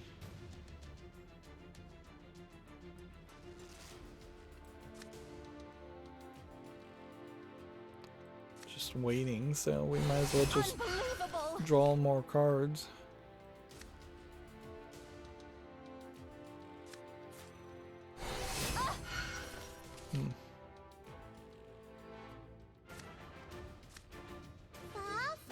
No, the smiles are not free. Let's see. Next we have a game on Steam called Angelic Waves, which looks like it is a dating sim visual novel.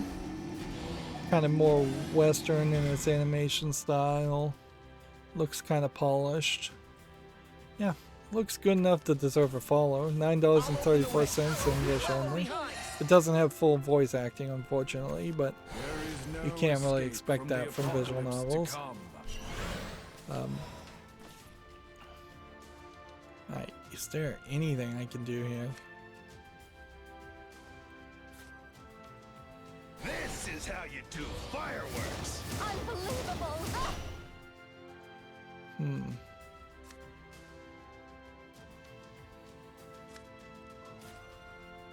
Let us sing a toast to friendship.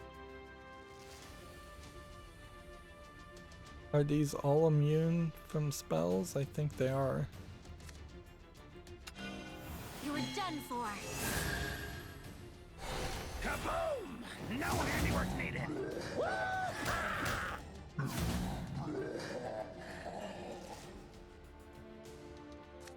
Well, next turn I can win as long as I survive this turn. Here we have Pixel Cup Soccer 17. There might actually be a game here. Yeah, this looks like this might actually be one of the few soccer games worth considering. $9.99, English only. Yeah, I'm not really a fan of soccer, of course, but alright, we've won. This is where I truly shine. Impressive. Looks like you are.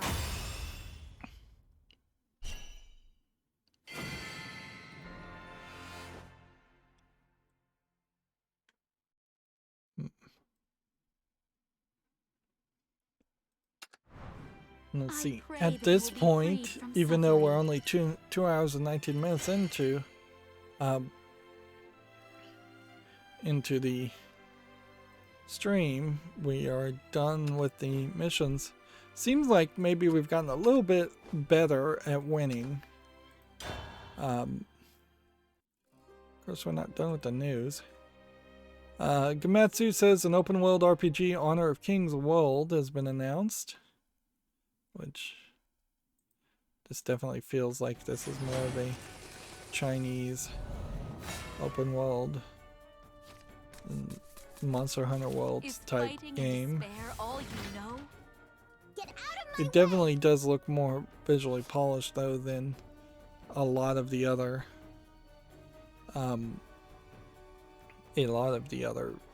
crazy Chinese games. And that was some really cool animation where the character jumped in a portal in the sky and then appeared somewhere else.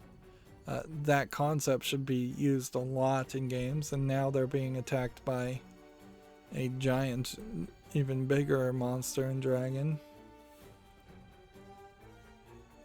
Yeah. I hate to make this all blurry like this, but that definitely does look interesting. Of course, it'll be a while until it actually comes out.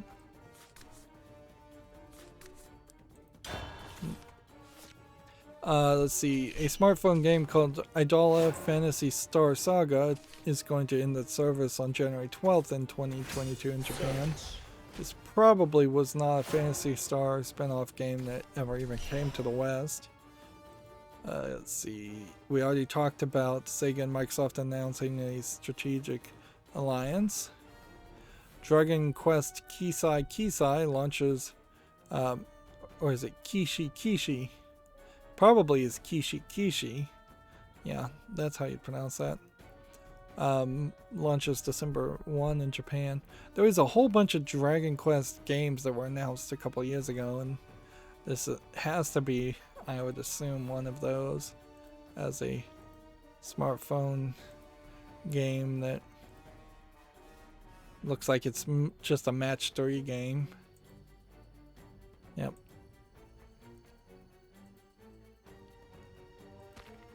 It will be interesting to see if Square Enix, which I believe owns Dragon Quest, manages to just really ruin their own brand by having so many tie-in games that have the name Dragon Quest on it for no reason.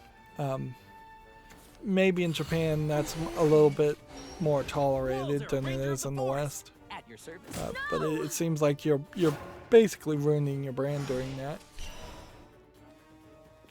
Even the cell phone game I played, Destiny Child, when they sold off their likenesses of their characters for a Destiny Child Defense Wars, it felt a little weird.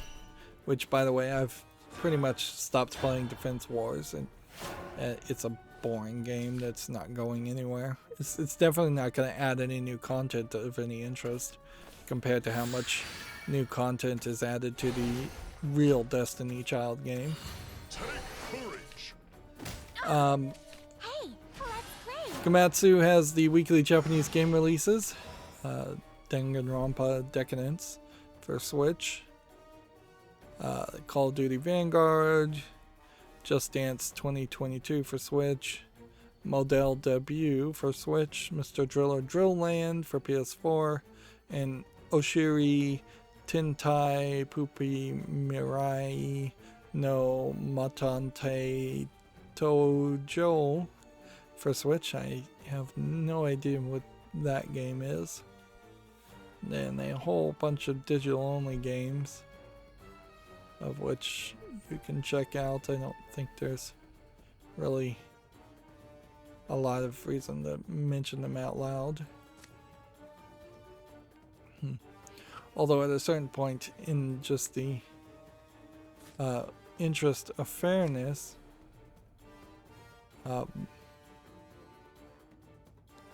perhaps we should either not read out aloud any of the games, or I should read aloud all the games. That would certainly be more demanding on me if I did have to read out aloud all the games.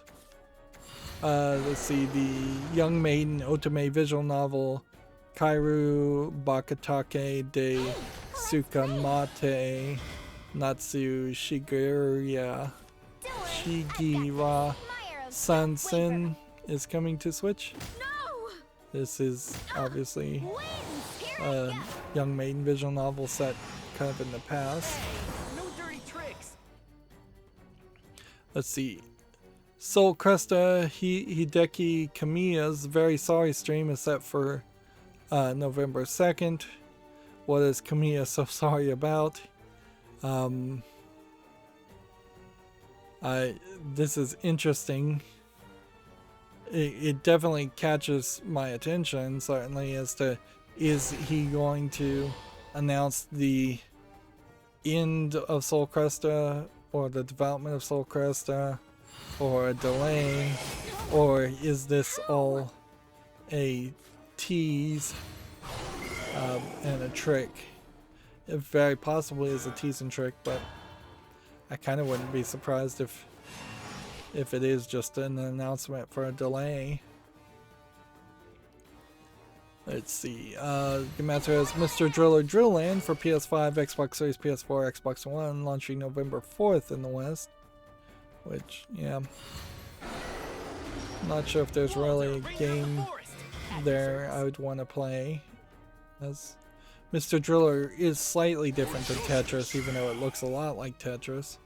At least the original game was different from Tetris. Maybe this isn't so much that different. And then PlayStation Now adds Celeste, Final Fantasy IX, Mafia Definitive Edition, and Totally Reliable Delivery Service in November. And see, what's funny here is that's it as far as Gematsu news that I think I have. And the last news source that I have pretty much has only 4 pieces of news. So yeah, we just have like a ton of games and very, very little news today. And I feel like the balance is still a little off. And that there is either it doesn't make sense to really leave news leave it over for like Monday if there was news on Friday, but I'm thinking maybe I only should have half of a title bar or maybe about 10 games left over for Monday, and Monday should just be the short stream day. Ideally Mondays should be the longer stream days, though, because there's a higher chance of people actually watching on Monday, I think, than Friday. Right. Do this. And then do this. And then do this. You're in good hands. No, the smiles are not free.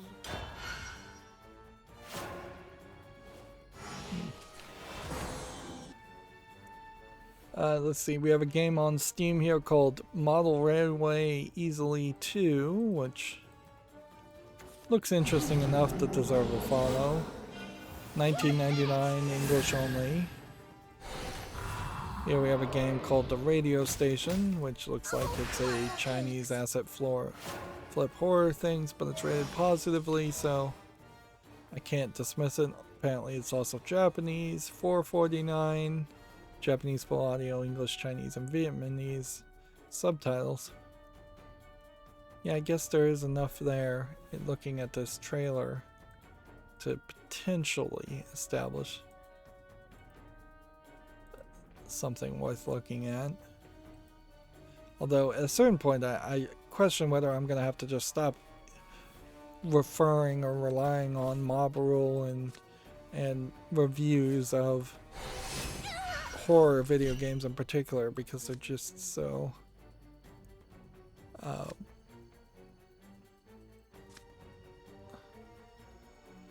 they're kind of bad, like inconsistent with horror games, I would say.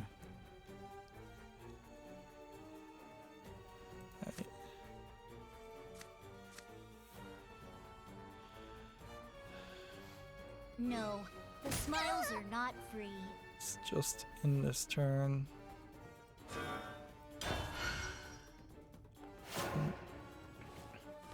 Next we have a game that's just a cell phone port of a Chinese game.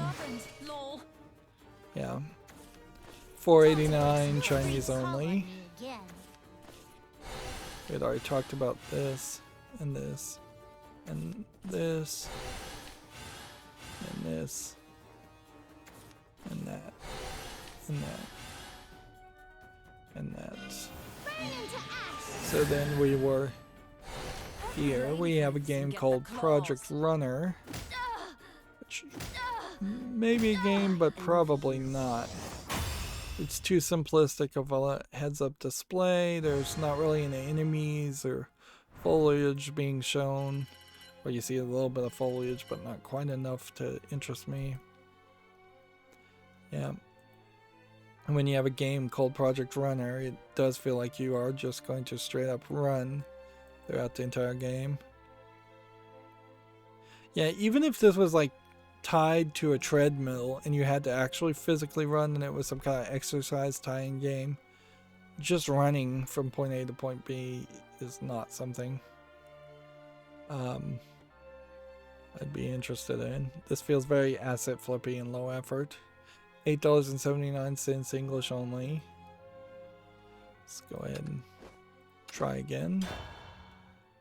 Here we have a game on Steam called Duck Duck Shark, which I assume is just Duck Duck Goose and a pond of rubber ducks.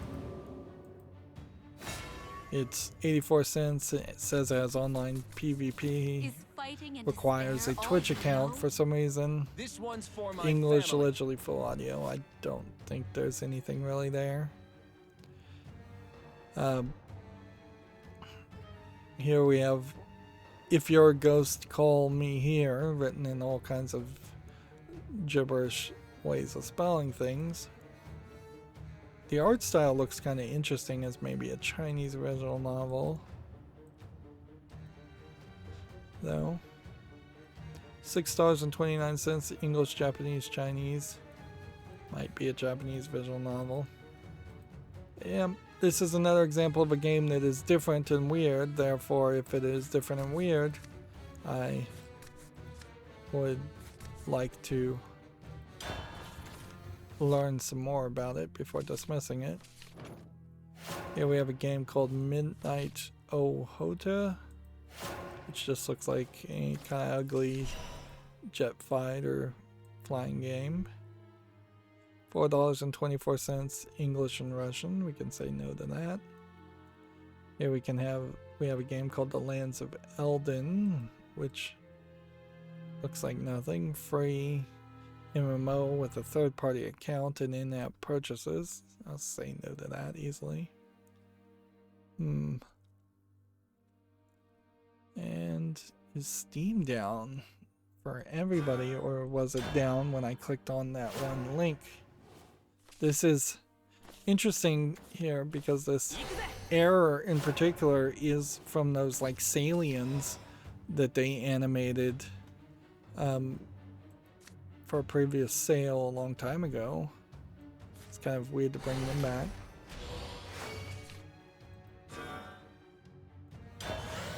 Just see if this reloads. Yep. It reloaded fine. Here we have a game called Tempo, which looks like nothing. Free to play, English only. Must have not been down very long because the next tab was open fine. Here we have Portal Dungeon Goblin Escape, which interesting. You play as a goblin and you have these kind of hyper realistic creatures you're fighting, including these like naked rats, which look very creepy and not like something I'd really want to deal with. $9.34 English and a bunch of other languages. Single player, says it has online co-op. Yeah, I think I can pretty well say no to that, though. Just does not really intrigue me.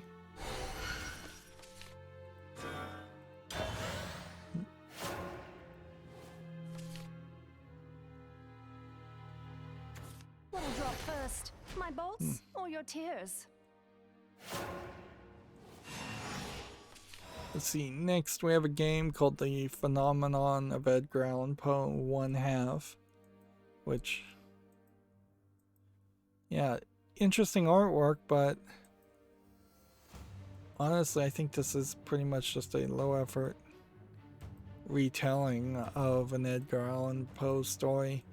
And again, not really the medium for this if you're just gonna do some rough watercolors to tell the story of the Mask of the Red Death. $12.99, English, Spanish, Latin American, German. But note that there definitely were prompts here for Asian languages.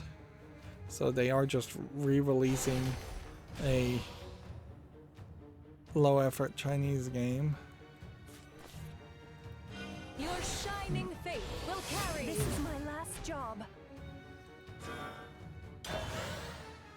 Now, it's not a terrible idea to try to make a video game based on some of the Edgar Allan Poe stories, assuming they're public domain, which I assume they should be if they aren't, even if they aren't actually.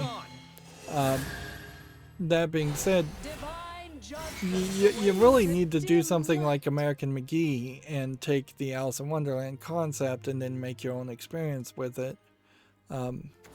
And frankly, if you had tried to make American McGee's Alice or Alice Madness Returns and 3D platforming hadn't been popular at the time that those games had come out, it would have been a fairly odd decision and difficult decision to even begin to think about having a game like that come out and succeed.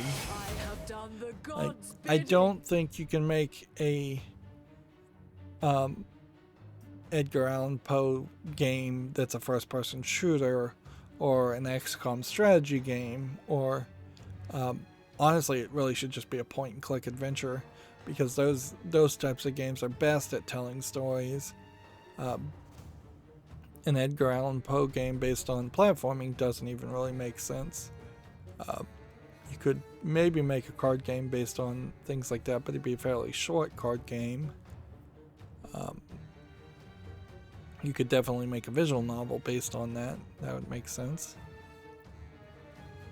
Anyways, moving on, we have a game on Steam called Summoner's Mess, which I think I've seen this before, so I think I have to put it on the follow list.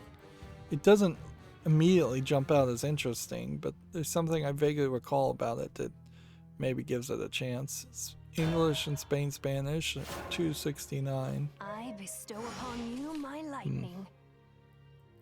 I think it's kind of more of an exploration game than it would seem in its gameplay.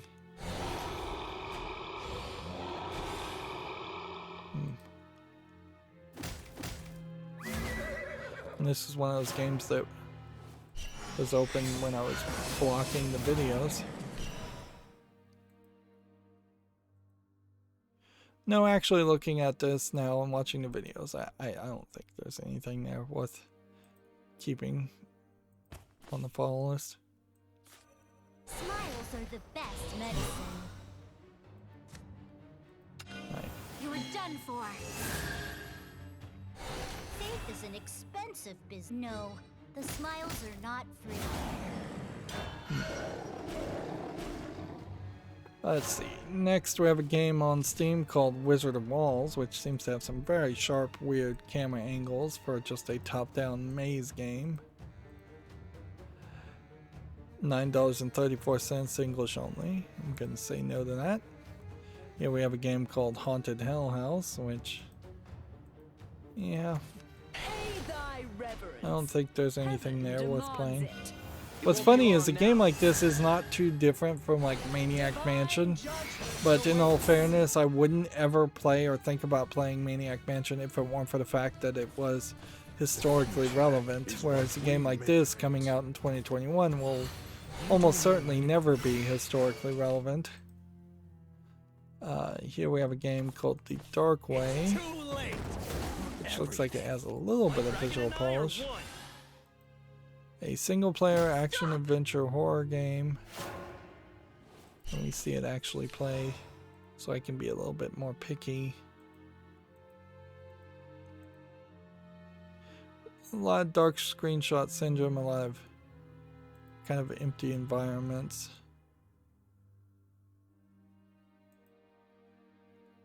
I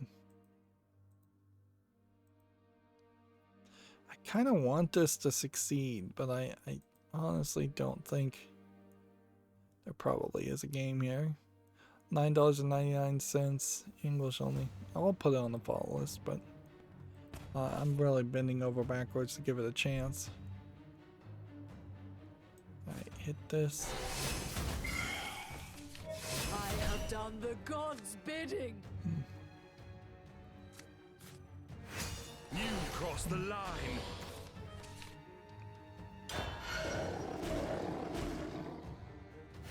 Let's see, here we have a game on Steam called Go With The Flow, which looks like you play as kind of like a octopus or squid or whatever that's supposed to be. $2.99. Games to support every language Steam supports. Nothing visually interesting there. Here we have Dark City Paris Collector's Edition, which is obviously a hidden object game from Big Fish Games. $12.59, back to their old prices. English, allegedly full audio. I seriously doubt that though. Go away! Okay.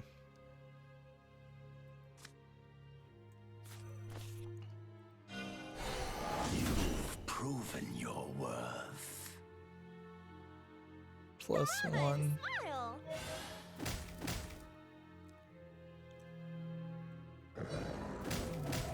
Rest.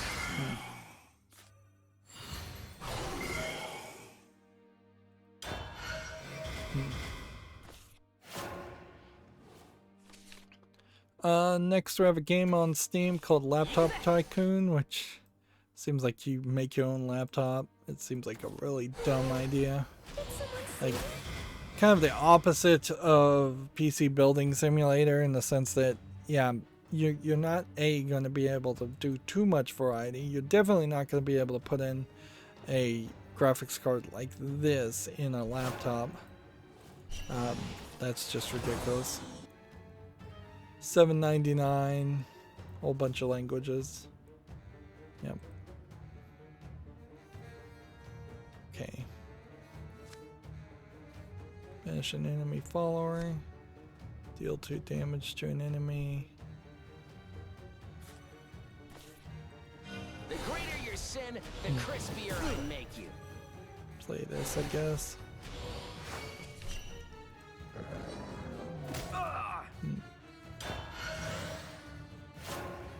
Let's see, here we have a game on Steam called Corn Maze Craze, which is just a simplistic maze game. $2.99, English only, easily dismissed. Here we have a game called Monster Bash HD, which this would be an old game getting re-released. So there is actually historical relevancy to this. It's an Apogee, old Apogee game. So I have to put this on the fall list. That being said, $7.49, English only for a game that's sort of not that relevant. It's kind of hard. Kind of hard to justify that.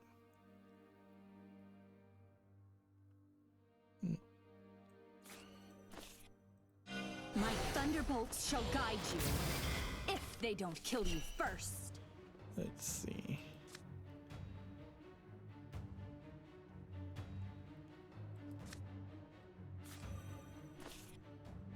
I'm already a proper lady, you know. My apologies.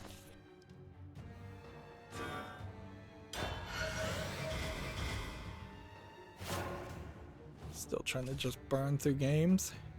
Here we have a game called The Undead, which, yeah, it's just an acid flip first-person shooter. $2.99, English only. I guess some of these games probably were the day before or the day of Halloween, and I just didn't get around to them. Here we have a game called Ankara, which suffers from some dark screenshot syndrome, but looks a little intriguing because of this map only and some of this art. Like, I want to put this on the follow list. $5.09, English only. Here we have Hyper Treasure Macaronic Labyrinth, which kind of feels like it's supposed to be a kid-friendly game, but I'm not sure it actually is. I'm not sure it isn't just really nothing. Yeah, it's nothing. Just kind of asset flip joke game. $1.19. Says it has full subtitles for several languages and supports several languages. Okay.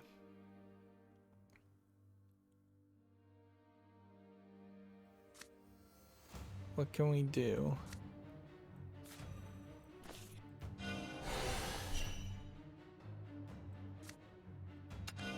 The real battle begins.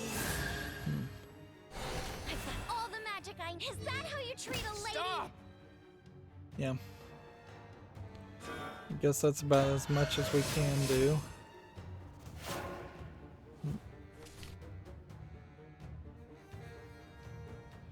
Let's see. Here we have a game called Terrafall Survival, which, yeah, just looks like another survival game.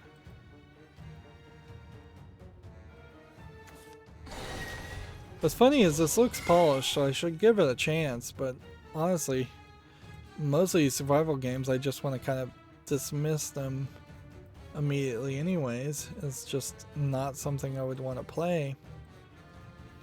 And yeah, looking at this, the visuals they're showing me, yeah, I don't want to play it.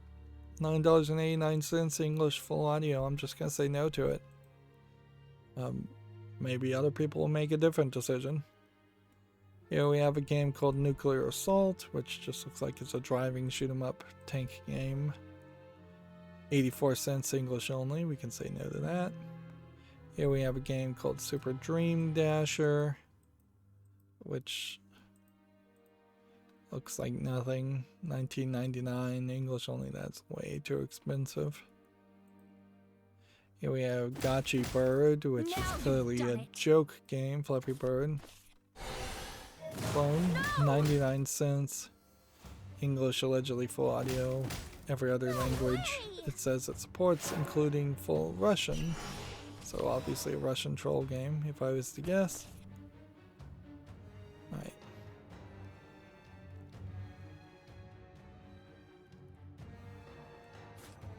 Smiles are the best medicine.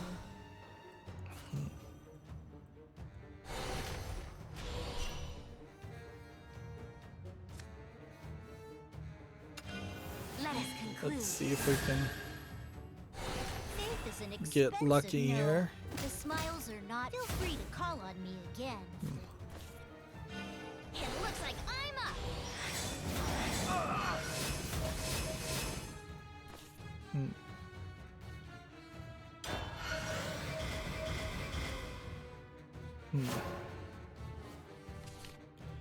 Let's see. We have a game on Steam here called Starry Moon Island, which looks like nothing. Free. English full audio. We have a game called Honey Villa, which looks like it's just a cheap, low effort, like Chinese sex RPG, for lack of a better term. I guess dating sim might be what you call it, a 3D dating sim, if we're going to create a new genre of 3D dating sims. At some point that might actually turn into an actual genre. $4.49 English and Chinese. Although at a certain point you might be better off just describing it as a loneliness simulator.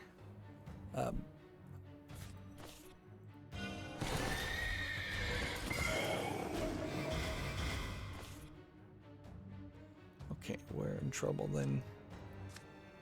I can't evolve. These guys are gonna win. Well, maybe not.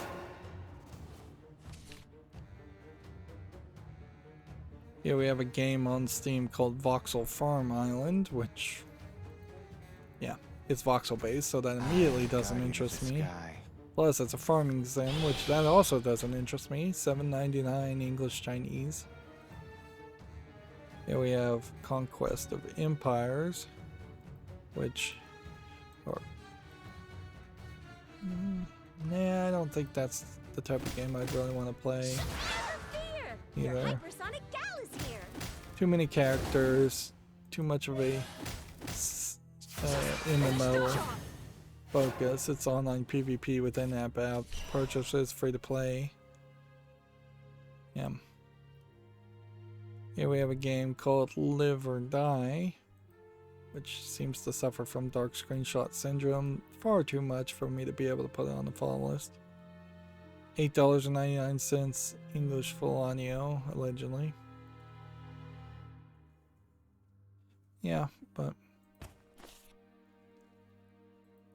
let's see. I've fallen.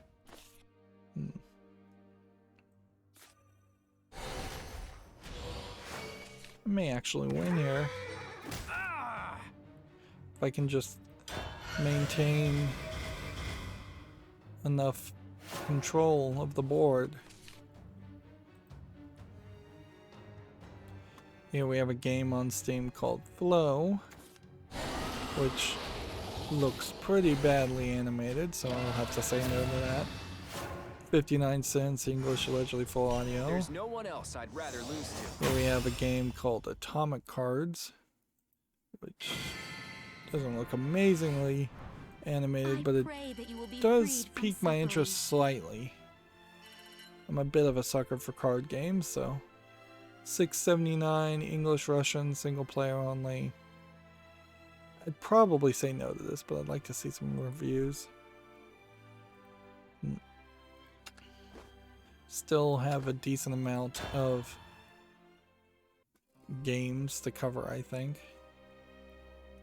GameDeveloper.com has the same news. Sega partners with Microsoft to create games using the Azure cloud platform, which at a certain point Microsoft's going to stop running into people that will partner with them, and then the Azure platform will lose a lot of its press announcements. Nintendo is going to close its sales offices in Redwood City and Toronto. 100 employees are being reportedly laid off as a result of the move. Is fighting and despair all you know? Redwood City. May eternal peace be yours. Is Redwood City, California, or I guess. Yeah, Nintendo closing offices is a kind of unique move. I've never heard of them doing that before, and you would think just as a matter of pride they would just want to not have to announce that they were closing an office and just keep 100 employees employed. That being said, seems like the pandemic has finally broken the camel's back as far as the Japanese mentality of having people work until they die at one company, where that in the past was the promise for a lot of first world countries, but eventually capitalism always leads to the corruption and laying off of older, more expensive workers in favor of either automation or newer, cheaper employees. Yeah, which definitely highlights one of the flimsy bridges in which capitalism is built on, the idea that employers and businesses will just always choose and want to employ people when it is obviously not the case. Unless the government straight up just forced companies to maintain a certain number of employees, which isn't a terrible idea. But at a certain point, it's just easier to give universal basic income to everybody and then have companies struggle, as they kind of are now. The cheap companies, the bad companies, are now struggling to find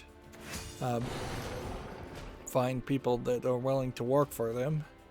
And finally, this might be a shift in the power dynamic in favor of workers' rights. Although we'll see how long that really lasts. I wouldn't be super shocked if all of a sudden there's more people on probation being forced to work jobs, bad jobs, and felons being forced to work jobs, and all of a sudden you start to see a lot more people getting charged with and convicted of felonies as a way of maintaining a backdoor semi-slave force.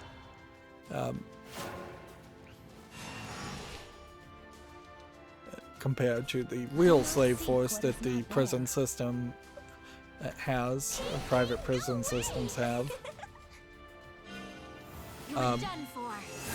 Speaking of workers' rights, I'm not sure I can 100% agree with Ubisoft workers at this point, particularly since this is coming from GameDeveloper.com, who clearly sides against Ubisoft in each of these announcements. But they say Ubisoft workers demand more than assurances over harassment and misconduct allegations. You offer nothing more than your assurance that all investigations are impartial, is a quote here. Which, yeah. Problem here is these have already led to lawsuits, these Ubisoft workers / ex-workers. And the lawsuits have already been cited and won in favor of Ubisoft. And this is in the French courts, who would have probably been fairly happy to side with the workers if there was really anything there. So it really just doesn't feel like there's anything happening there other than a small number of people, or Ubisoft workers or ex-Ubisoft workers, just being, for lack of a better term, Karens. Speaking of being Karens, I think it's Brianna Wu who was a major factor around Gamergate and tried to run for political office in California and failed. She is making a Gamergate TV series, and it's still getting very promoted. At least by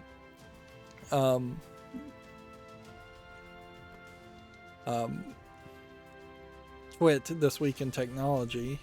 It's getting promoted when really they should have dropped her like a bad habit a long time ago. And of course, it's just going to be ridiculously laughable if this Gamergate TV series comes out, and even if it does come out, it's almost certainly just a way of manipulating money out of somebody. Like, nobody on either side of Gamergate should be talking about Gamergate at this point. It's been years ago. It barely lasted a full year in its entirety.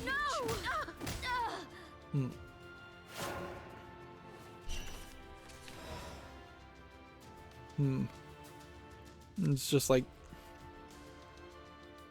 at what point are people like Brianna Wu gonna start claiming they demand reparations for alleged Gamergate harassment? Like, because that's really what it's boiling down to, is just creating an argument that will never go anywhere.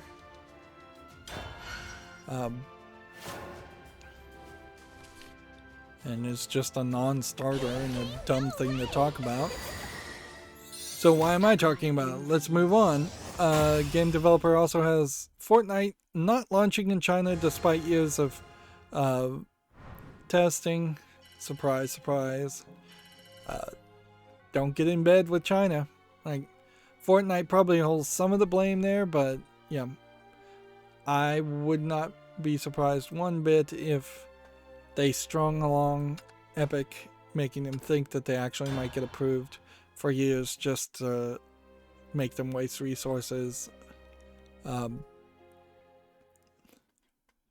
you just cannot do business with China. You can't do business with people that have their own separate agenda that is antithetical to your agenda. You can't do business with flippant communist dictatorships that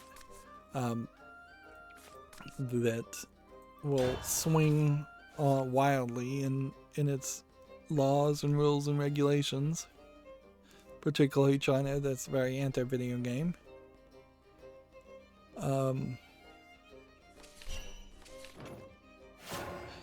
Apparently, according to Naughty Dog, today marks the 10th anniversary of the release of Uncharted 3 Drake's Deception, which really probably just highlights how long it's been since there's been any Uncharted game made and released.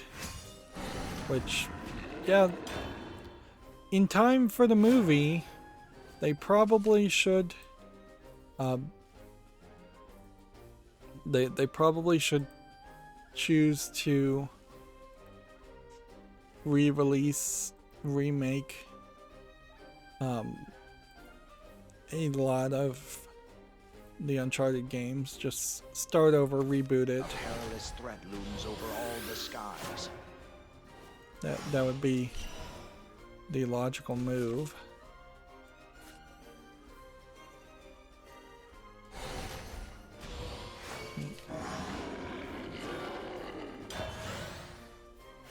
Yeah, I think we don't have that many more games, but I'm not sure. Yeah, we have a game on Steam called Finding Home, which looks like nothing. It's $14.99 English only. Yeah, we have Treasure Drifter and Nean, which I don't think is much of anything.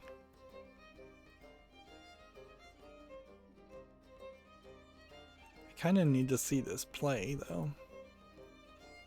See how this actually plays. Stand in one place and hack and slash things as they attack. Kind of like a Fruit Ninja. And then probably automatic transitions from point A to point B. There might be something to this. Probably not. $3.59 English, Chinese, Japanese. I'll put it on the fall list. Here we have something called He Wants to Live, which looks like absolute garbage.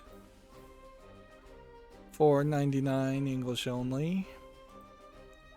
Here we have Proto Shooter Lychee, which definitely feels like it's just an anime asset flip shooter game. Easily dismissed. $10.39 English and Japanese. Here we have a game called Munchies. Seems to probably be an asset flip first person shooter. Does not visually connect at all. Yeah, the character model and the environment's not really connected at all. Early access $7.49. Here we have Adventurer Liz in the Erotic Dungeon, which is one of these adult RPG games that has been censored to be put on Steam. Obviously, this covering armor would be missing.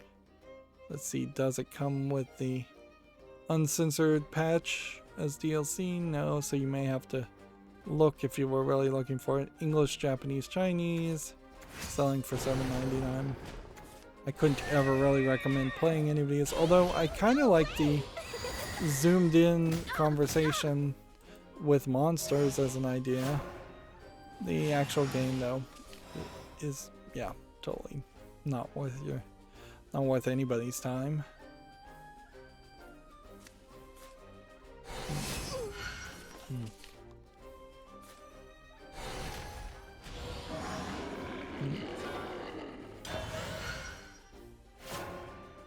Let's see.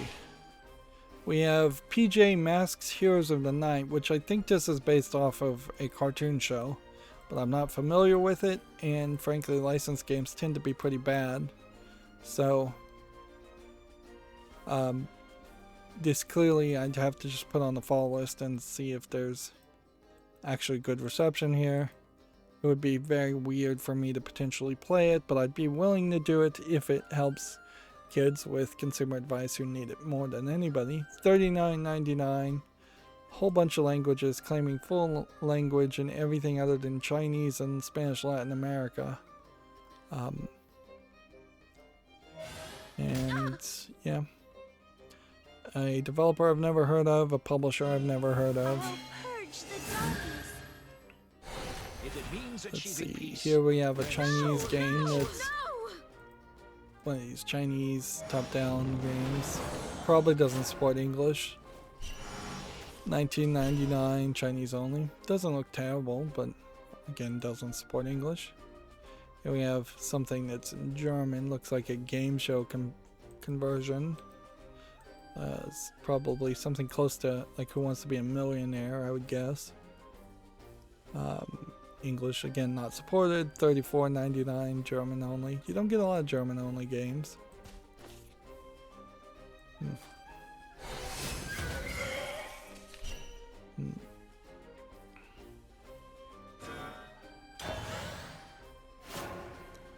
Let's see.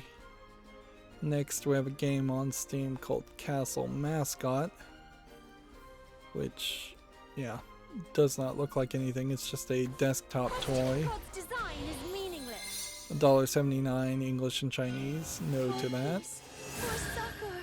Here we have something called Get Heaven Stuffed, or earth shall be your refuge. which may be a player versus player game. There's a lot of different visuals we're seeing here. It seems like stuffed animals maybe fighting each other.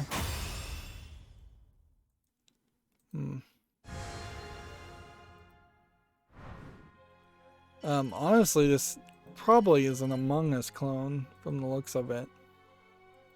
It's just too crazy all over the place. Free to play, online PvP, so I couldn't cover it anyways. What languages?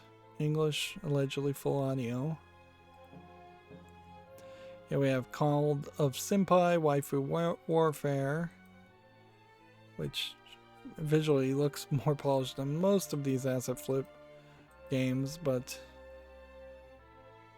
it clearly is a joke and a troll game. $3.59, English, Chinese, Japanese, and Russian. Like, I don't even know why you would bother to make so much of a polished looking product. Are these troll games actually trying to trick people into buying them? Are they not so much about money laundering? This would imply that that is the case. Because if it was just money laundering, you'd put the bare minimum effort into it and then release the game. You wouldn't have cutscenes. Here we have a game called Cybermirror, which doesn't look like anything. It says it's a sci-fi hacking game. I have no idea how you'd even play it. Seems like it's an on-rails shooter. Is it a VR game? $5.99, English only.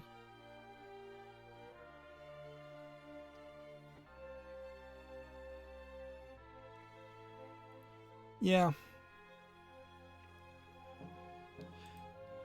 If you told me this was an on-rails shooter with some surreal imagery, I'd be more interested in it, but calling it a hacking game and then you're just flying around shooting things, from what I can tell, sells it poorly.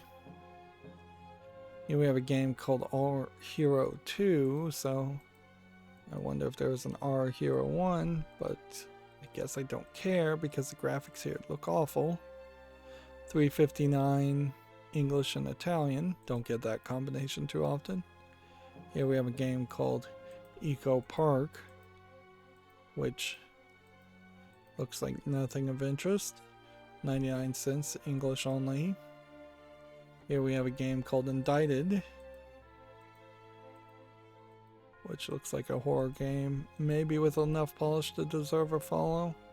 1039, English and Portuguese, Brazil. Here we have a game called Terrain Defender, which we can immediately dismiss. $1.69, Spanish Latin America, language only anyways. Here we have a game called Kismet Tapestry, which looks awful. Free to play with a $10, $11 soundtrack, English only. Here we have a game called Tayz, T-A-Y-Z, which doesn't look like anything other than a low effort asset flip shooter, free, Chinese only. Here we have Spirits of Carter Mansion, which every single screenshot just has a hand in front of it. Which, nope, I am definitely not going to play a game where the vast majority of the time the main character is blocking the image with a hand, or the screenshots are blocking the images of a hand with a hand to hide something. Free to play, English only. So even as a free game, there's no reason to have gone through that extra effort of having a hand if that's not actually how the game plays, which I suspect it is how the game plays. Here we have a game called Sweet Hero, which doesn't look like much of anything. $2.39, English only.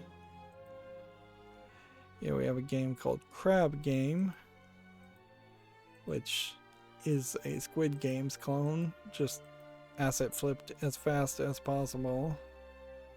Free. I suppose that's what we're on the verge of seeing, is there's going to probably be a lot of Squid Game clones that come out very quickly on PC.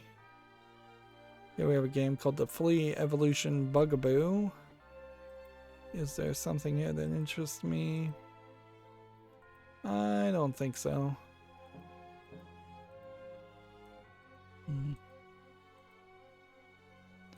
No, I don't think there's anything there. $6.99 English, Spain, Spanish. We got 3 more games to look at. Here we have a game called The Sacrifice of the Spirit, and I like this thumbnail. I'm not sure there's really a game here. It's a little dark screenshot syndrome, but I think it deserves a follow. Kind of feels like you're more of a Native American hunting than just somebody with a gun. Closer to maybe like a Turok game. The problem with this, of course, is that this kind of game very possibly is just not visually polished enough to meet modern standards. Early access, $18.99, Portuguese, Brazil, full audio, and a whole bunch of other languages. Every other language it claims to support.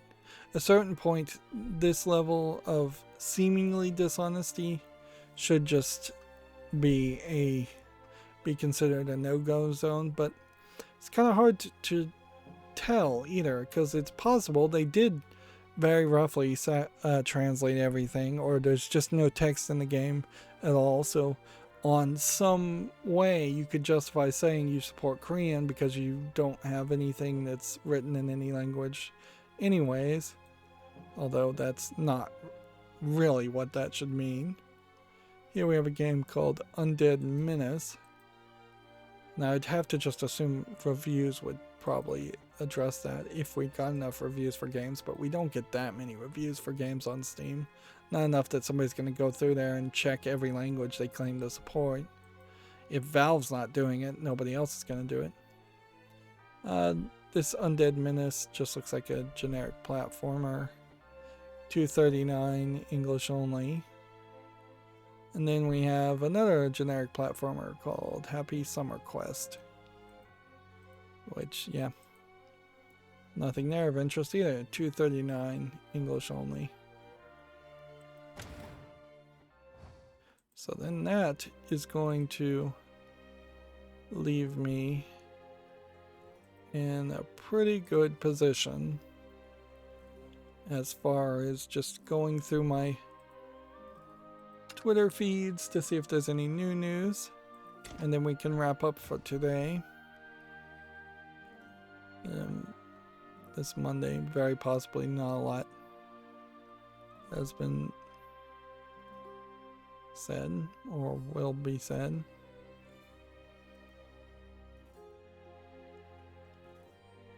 Let's see.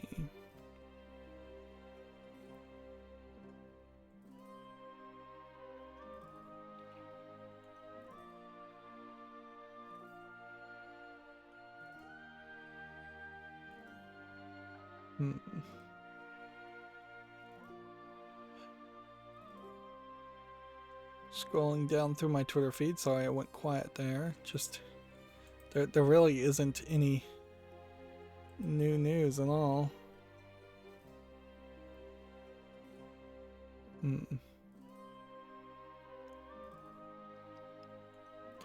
YouTube did this whole Project C's, I guess, to do the Project Trees concept again. And everybody had the, like, hashtag Project C's or whatever it was in their videos, and those people were getting promoted. And I assume the people that were getting promoted had prearranged that they would be promoted with YouTube. It did briefly occur to me maybe I should put out a video that said hashtag Project C's and it just have nothing to do whatsoever with what was going on in the promotion of all of that, but yeah. But yeah, I think that would have been fairly sleazy and not really something that I would want to do to my channel for fear of major backlash.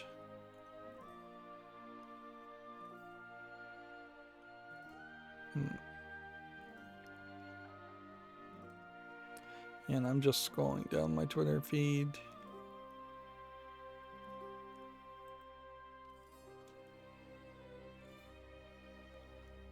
And yeah.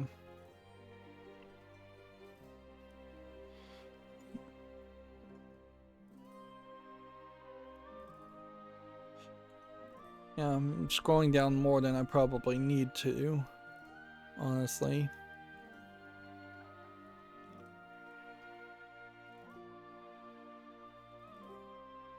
And see, the irony here is, for Mondays like this, you kind of know there's going to be all kinds of announcements on Tuesday, Wednesday. Maybe not. Maybe we are hitting too close now. We are 2 or 3 weeks away from the Black Friday, Thanksgiving holiday. Maybe there's just not any more room for announcements for this year. It would be kind of silly to make announcements. Like the only bit of news I even have here is a new Halo Infinite multiplayer map has been revealed. Streets is a 4v4 arena map set in New Mombasa, which I guess you can check out this Video Games Chronicle article if you want to know more about that. Otherwise, that's going to be it for this stream. As always, I ask you to like, share, subscribe, comment, and watch every second of my videos. If you want to friend or follow me on any social media sites, there's a whole bunch of links down below. Thank you for watching. Have a good evening.